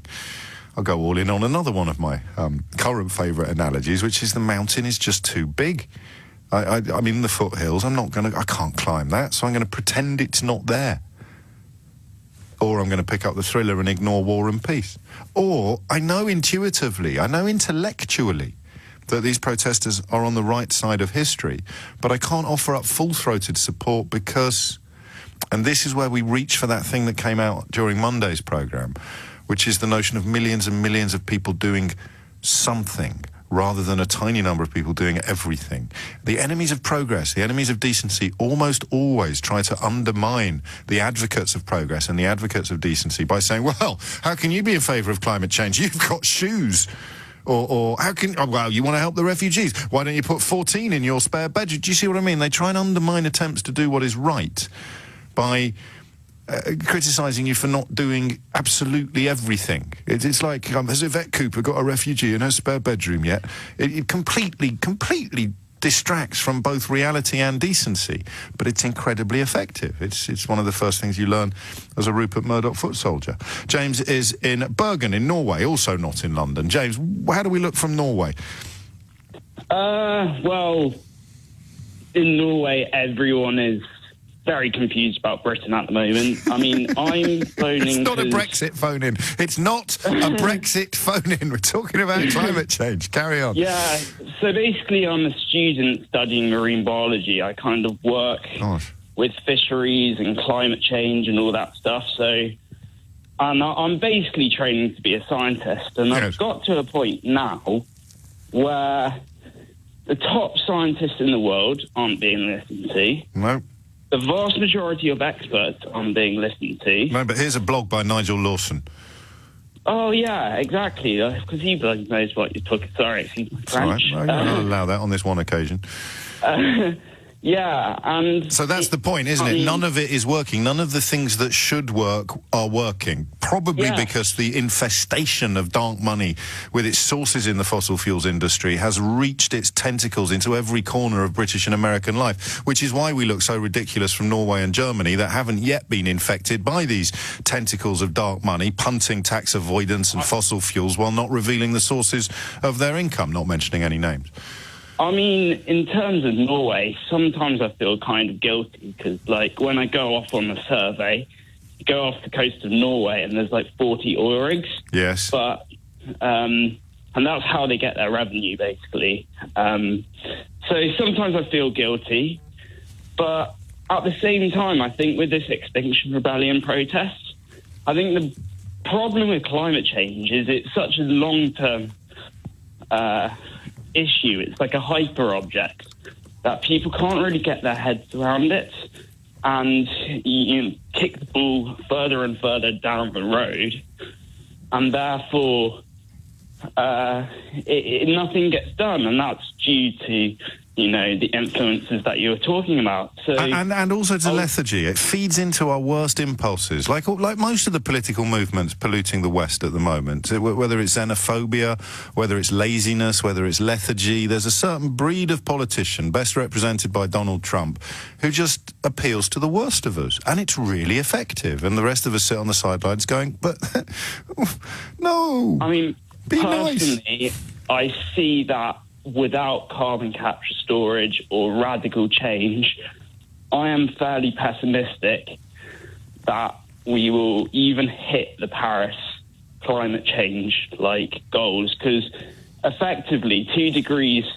centigrade isn't a ceiling. We're on track to 3 degrees, 4 degrees, in which case we're talking about mass forest fires, migrant crises, which will fuel all those everything will get worse. Parties. Yes. And I feel that with Extinction Rebellion, by bringing it from the long term into the short term of people's minds, i.e. That's it. That's a great I'm phrase. getting blocked on a bridge. Yeah. I have... As long as people stop to ask themselves why and stop to work out the proper answers, it can't fail. But, of course, I know I'm a bit like a stuck record. We have so many powerful media figures telling them, don't ask why, don't think about things, whatever you do, just pick a position, get angry and start shouting. And that's what leads us to this appalling impasse, and possibly it explains my own mild intellectual constipation. James, I'm a little late for the break. It's the only reason that I'm moving on, which is really annoying because you're in Norway and I haven't spoken about our heart. And it's a curiously personal quest this morning, just to work out why I'm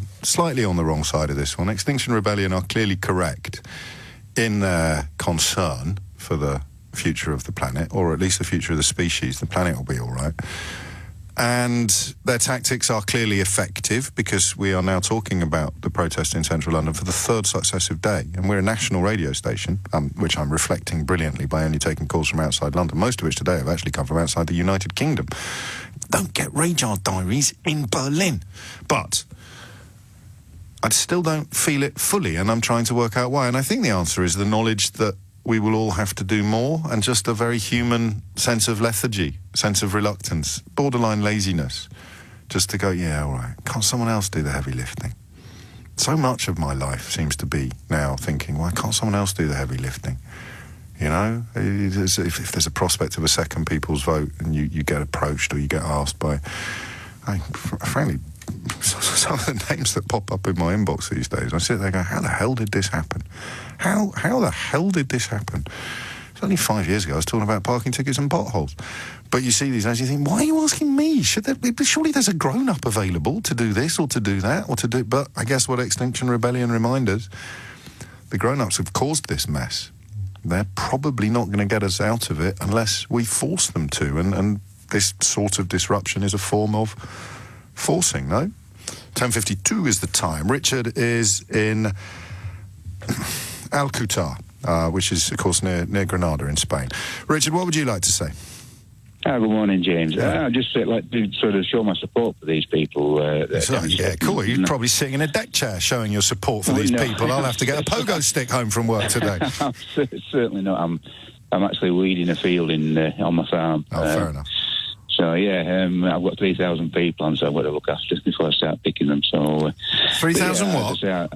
Pea plants. Oh, lovely. I'm growing peas this spring, and then I'll move on to probably growing courgettes or peppers later on in the year. Oh, fantastic. So, yeah, lots to keep me busy. How did you end up doing that? How did you end up out there, Richard? Well, I had hankering to live in Spain for years and years, and then one day I came to the Alpujarra, where it's the area I live in now. Yes.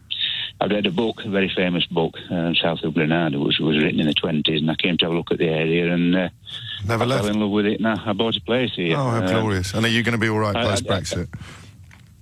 Well, I don't know. I'm going to take my chances. I'm legal here. I'm paying my dues here. I don't think the Spaniards will want to kick nearly a million Brits out. Nor do I at all. I just double-checking your status.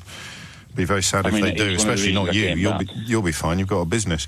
Back to Extinction Rebellion. I obviously, you're not sitting on your deck chair supping a San Miguel, celebrating the disruption being wreaked upon the streets of the capital. But do you understand why some of us, I don't know, you might even be in this category yourself. I know they're right, and I know I should be on their side, but something holds me back from offering up 100% full-throated support, and I've got a horrible feeling it might be hypocrisy.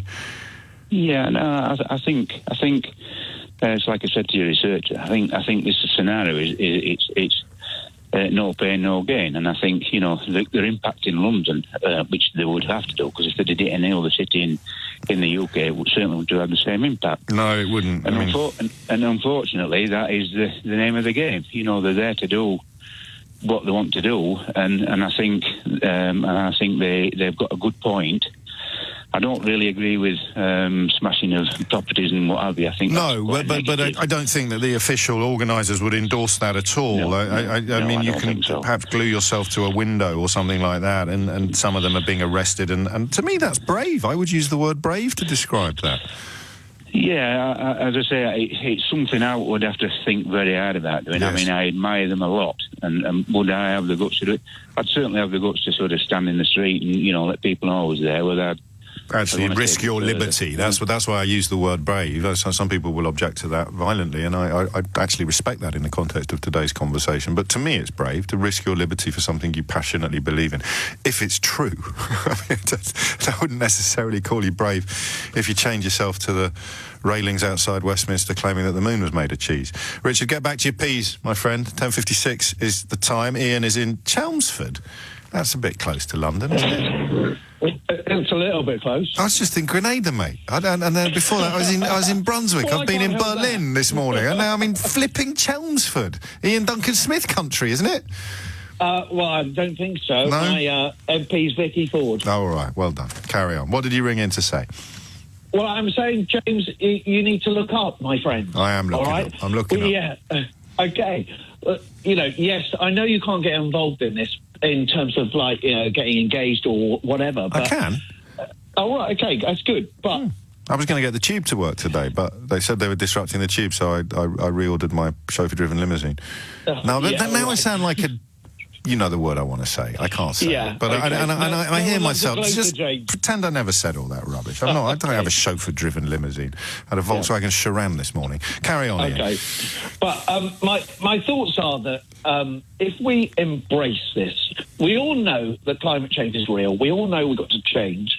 And and I don't think we should look at it as no pain, no gain. If you look at Sweden, if you look at Germany, if you look at kind of the Scandinavian countries, they've embraced renewable technology. They're driving this. They're making lots and lots of money out of it. They're making lots and lots of really great choices. They're making their economy work on that basis.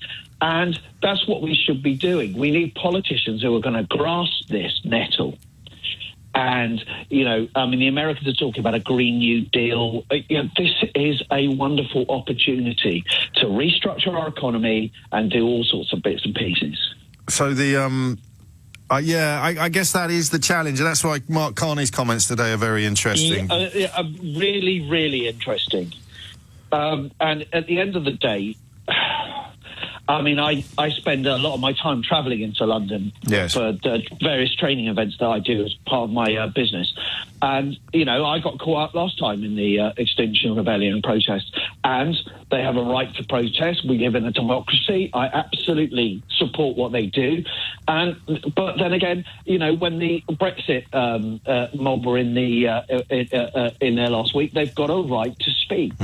And we should celebrate the fact that we do that, and we got that plurality of conversation. Chingford, mate. I was thinking of Chingford, not Chelmsford. Sorry. Okay, Can I apologise? I'm just lumping all Essex men in together. Right. It's practically racist. Well, a little bit, yeah. I don't actually come from Essex, I have to admit that. But, you know, and, yeah, you're getting involved in some stereotypes there, Jay. No, I'm not going there. I'm taking it all back. As long as it's not Basildon. Carry on. No, okay, you're right. That's fair enough. And that's the point, isn't it? I think you're right. You know, this is why I keep referring to. I should probably watch it again to make sure I haven't misremembered it. A Republican mayor at the end of Al Gore's last film, who essentially did exactly what you've just described, and he said, "Look, this is going to hit our economy. We can't afford to do this. We have to make changes. We have to do, even if it's just building flood barriers and also implementing policies that make a tiny contribution to the likelihood of reducing flooding. It will become economically disastrous to carry on going down this path." But I guess that's back to short-termism versus long-termism. I'm always reluctant to move on when there's so many people waiting from so many different corners of the planet to talk to me. So don't etch-a-sketch the board just yet. We may take a couple more of those. I'm going to squeeze in Jonathan because he's in Billsdale in North Yorkshire, which is one of the most beautiful parts of the country. I think it is. You'll probably come on and say you've got the wrong Billsdale. I'll be with you imminently, Jonathan, and then we'll probably move on to Jeremy Corbyn and the Sats claim. If I can remember the second thing that I like about Jeremy Corbyn, I've flipping forgotten it. Keith, come on, mate. Wake up. But we'll just return briefly to the climate change conversation, because that's why Jonathan rang in, and North Yorkshire is indeed a long way from London. Jonathan, what would you like to say? I do agree with what they're doing down in London. Things do need to change, but... I just need to have a word with my producer. Do you mind? No. Yeah, no. That's all right. It was a sheep. She said, "Listen out for the sheep in the background," and then I thought I heard a cow. And she grew up in London, so I was going to have to explain to her the difference between a sheep and a cow, but it was actually a sheep, so I wish this little episode had never happened. Let's pretend it didn't and go back to the point you were making. Yeah, basically everything is single-use plastics. Oh, blimey. Feed bags. When I was 6, 7, I'm 32 now, but I can remember everything being paper, cardboard, and people used to come round and collect all the old paper bags and recycle them. Now everything's plastic tubs for feed blocks for the sheep. Because unless you have to, then everything will lean towards the cheapest, and in the short term the plastic is cheaper. So unless they're forced to stop using it, they will carry on using it. There's no recyclable. There's no schemes for recycling for us. All the black plastic has to just go in the dustbin, or the farmers burn it. I never thought of that. There's no schemes or anything like that that's encouraging us to recycle anything. It just gets, people bury it. It's that sort of serious up here. And I've raised it with our local MP. And we have got another meeting with him that it's going to get raised again with, but nothing gets And how does it go down in the farming community? Are you seen as a bit of a maverick, as a bit of an outrider, and as this young Turk? Because you're near Revo, aren't you? I'm going to have a conversation with you about where you are in a minute. But before we do that, can you just ask your mate to be quiet, please, Jonathan? I'm trying to concentrate. How does that play? How do your concerns... baby lambs out. How does your concerns play with the rest of the farming community? There is a few farmers that sort of see it that way. There's a couple of feed companies that are sort of moving to cardboard, which the blocks are in for the sheep that they eat. But it's not. It's very minute what is happening. And it needs people like you to be front and centre calling it out for what it is, doesn't it? Yeah, I post quite a bit on Facebook, but it's more of it's the businesses, the big feed companies that need to be. That's the point. Made. They have to start having a recyclable scheme where they collect the old ones when they bring the new ones, or we're going to have to go back to paper and cardboard, and that might take a small bite out of the bottom line, and that is the thing that politicians have to be in place to make happen, because no one is going to voluntarily take much of a chunk out of their bottom line. Right, briefly, how far from Revo are you? Because the Billsdale's about 3 miles. No way. I love that part of the world. It's beautiful, especially today when it's baking. I can't imagine what it's like today. The climate change. Yeah. It's don't spoil it. Don't spoil it, Jonathan. Just enjoy the weather. Oh no, but it's getting too dry now. We're getting another few weeks of dry weather. Will be a crisis. Yeah, so I heard this morning they've already issued two orders on rivers. I don't think they're near you, but to tell farmers to stop taking water out of the rivers. Our springs are running as slow now as they were end of July last year with the heat wave, and we had a lot of rain last year to start with. I mean, if it comes dry now, we don't know what people will do. And I know you've got to get back to the lambs, but briefly, you see very clearly the relationship between your spring drying up and broader arguments and debates about climate change. Again, older farmers, perhaps that's an unfair generalisation. Does everybody see the link? Or I mean, do you still have people complaining about the springs drying up and also denying climate change? There's a lot. The hill farming community is very sheltered. Yes, you know, that's you go into the valley. There won't be, a lot of people don't have the internet and very sheltered and still farming how they were 40 years ago. Well, that is the constituency that needs to change. Where do you drink in Helmsley? In the Feathers? Into the Feathers, Star in a bit at Hareham. I know the Star at Hareham. Yeah. Crikey. But we went there once on a hike because I was at school at Ampleforth, and so we'd go out on our CCF hike, and the ones that wanted to be in the army would all go off playing soldiers, and we'd make a beeline for we'd be straight in the Star at Hareham. But don't tell anyone I said that because we were about 15 at the time. Jonathan, mind how you go. Beautiful. If you do get the chance to visit that part of the world, Revo Abbey in particular is just on a day like today. There's nowhere more beautiful on the planet. There really isn't. Jonathan, what a pleasure to talk to you. Thank you. I'll squeeze in one more. Sean, God, we're doing a guided tour of tourist spots. We're off to Midsummer Norton now in Somerset, which is where Sean has called from. That is Midsummer country. What would you like to say, Sean? Hello there. Well, thanks for having me on, first of all. Very well. And I just like to say about the climate protesters, yes. I don't really feel that they're making much change. I think people are looking at them, certainly where I am. I'm down in the middle of the countryside, and certainly from our view in Somerset, we see them as not really achieving much. It looks like it's mostly, I'm not trying to generalise on people, but a load of hippies.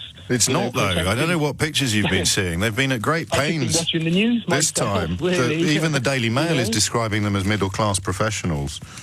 Yeah, well unless that's what you mean by hippies.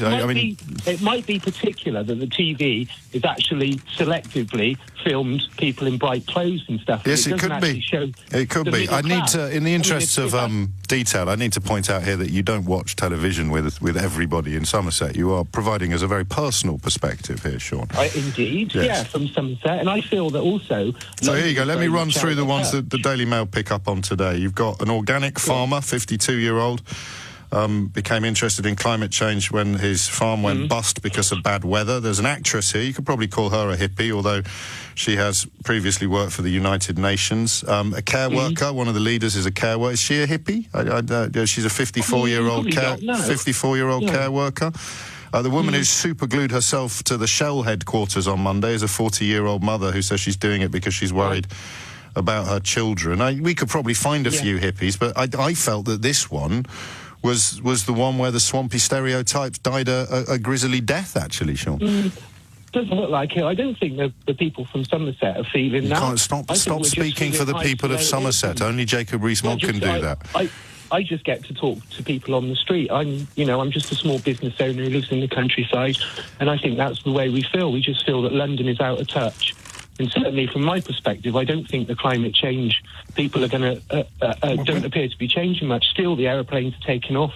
Still, there's traffic queues They in tried London. to. Of course, they have. I mean, if you're suggesting they should do more sabotage of airports, that would put you in quite a controversial spot. Yeah, I don't think they should. I think what. Well, hang on a minute. You're criticising them because the planes are still flying, and then when I say when they invaded the airports and stopped the planes flying, that was quite controversial, saying they shouldn't do that either.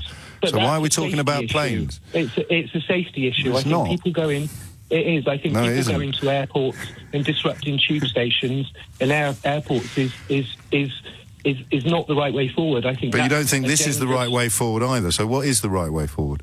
I think it's politics. I think it's through the voting box that people have to make themselves heard. I'm not sure that. So who would you vote for if you were really deeply concerned about that's a good question. Climate change? That's a very good question. Oh, that's what I'm here for. So who would you vote for? I'm not sure. I'm not sure any of the political groups, apart from maybe the Green Party, that's the point. That's the point the protesters. That's precisely the point the protesters are making. Yeah, but also from just say mate. That's precisely the point the protesters are making.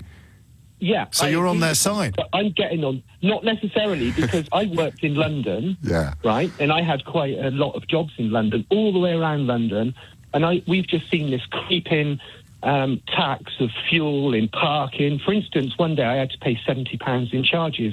When I lost my parking ticket, I went through a bus gate. I'm going to stop you right there. I've spent 17 years nearly doing this job. I've never once allowed someone to come on air with a grievance about their parking ticket. Every other phone-in programme on the planet, almost, mate, they'll roll out a red carpet for you. But if I find myself falling down that particular... I'm really sorry for not seeing that on the horizon. Someone should have warned you. You're opposed to climate change because you got a parking ticket that you thought was really unfair. More power to your elbow, Sean. Last word to Johnny, who's in Bristol. Johnny, do not mention parking tickets, all right? Because I've run out of polite ways of telling you to jog on if you do. Carry on. Understood. No parking tickets. What do you want to say? So earlier on, you were asking about what individuals can do to make a change to the environment, yeah? So I want to add to that conversation from the perspective of businesses. If you run a business like I do, there's a lot of things we can do to make change. One of the biggest ones is the influence we've got amongst our customers and our clients is enormous, and we can make huge exponential changes from that point of view. And also, those of us who run businesses, we've got the resources to support these groups and also to make bigger changes outside the sphere of the business we're operating in. So I want to kind of get that point forward. It's not just about consumer change, it's also people who might be labelled as capitalists making some really big changes to the environment as well. Yes. Yeah, no, well, but here's the fundamental conundrum upon which I suspect everything will pivot unless there's a glorious socialist revolution in the coming years. It has to be made commercially, and this is where I think you're coming from, commercially attractive in some way, and I guess the only way to do that is with political intervention on things like tax breaks and incentives, right? Mate, we don't even need that. Even now, I'll rattle off a few things I'm doing. Yeah, go on. I've installed a 50-kilowatt solar array in my warehouse. I've now reduced my energy costs massively. I've set up a conservation project with the cash I've produced from my business. That's promoting planting trees, and it's telling our customers what we're doing. We can also, just by talking about issues about sustainability, we can influence our customers and our staff on a massive scale. Yeah, none of this requires government intervention or tax breaks. It just requires a bit of thought, a bit of consciousness, and some action to make some big changes. And I guess what the protesters are doing is contributing to that burgeoning consciousness, or not? Well, I think they are massively, and I'm supporting them. Just on Waterloo Bridge, all the sound coming off that stage is from me and my business, and I'm also powering it from solar panels and battery systems I've produced in my company too. So that's another example. And absolutely, I'm the guy. You can blame the noise on me. I'm not blaming anything on you, Johnny. I'm very grateful to you for ringing in. But my point is, people seem to have this nihilistic view of sort of looking to others all the time, but we can do things ourselves, which is based on whatever resources you've got. You can make some big changes. And in business, the resources we've got are pretty massive sometimes. Yeah, no, I think you're on. What is the name? Do you want to give your business a plug? I'm more than happy for you to do so. I don't want to make stop promoting my business. This is important. We're on message here about XR. You can do both, bruv. Sorry? You can do both. No, let's keep it to the environmental message. What I'd encourage everyone to do is get down to Waterloo Bridge. They need support. I'm part of all the groups right now, and there's a lot of heat from the police right now. Get more people down there, get involved. And about this festival atmosphere, it's a lot of fun. It's the most sociable 48 hours I've ever had in London. Lovely people, really friendly, really honest, a great bunch of people. Get down and have a great time with everyone. Bring your kids too. It's very family focused. Flip it out. Turning down an opportunity of an advert. He must be on the side of the Angels. Vicky Ford MP has been in touch. You might have heard our previous caller in Chelmsford mentioning that he was represented by her. She's clearly listening. She says, well done to Chelmsford caller for saying embrace renewables and clean energy. We are! And then lists some of the government's achievements. The UK has reduced greenhouse gases by 25% since 2010. A third of UK energy is now from renewables, especially offshore wind, and the UK is the first to commit to phase out coal. And these are all valid points, all verifiable as well, but all, I would argue, under threat by the so-called low-regulation Singapore-style Brexit that many people in Vicky's party continue to promote. It's 11:17.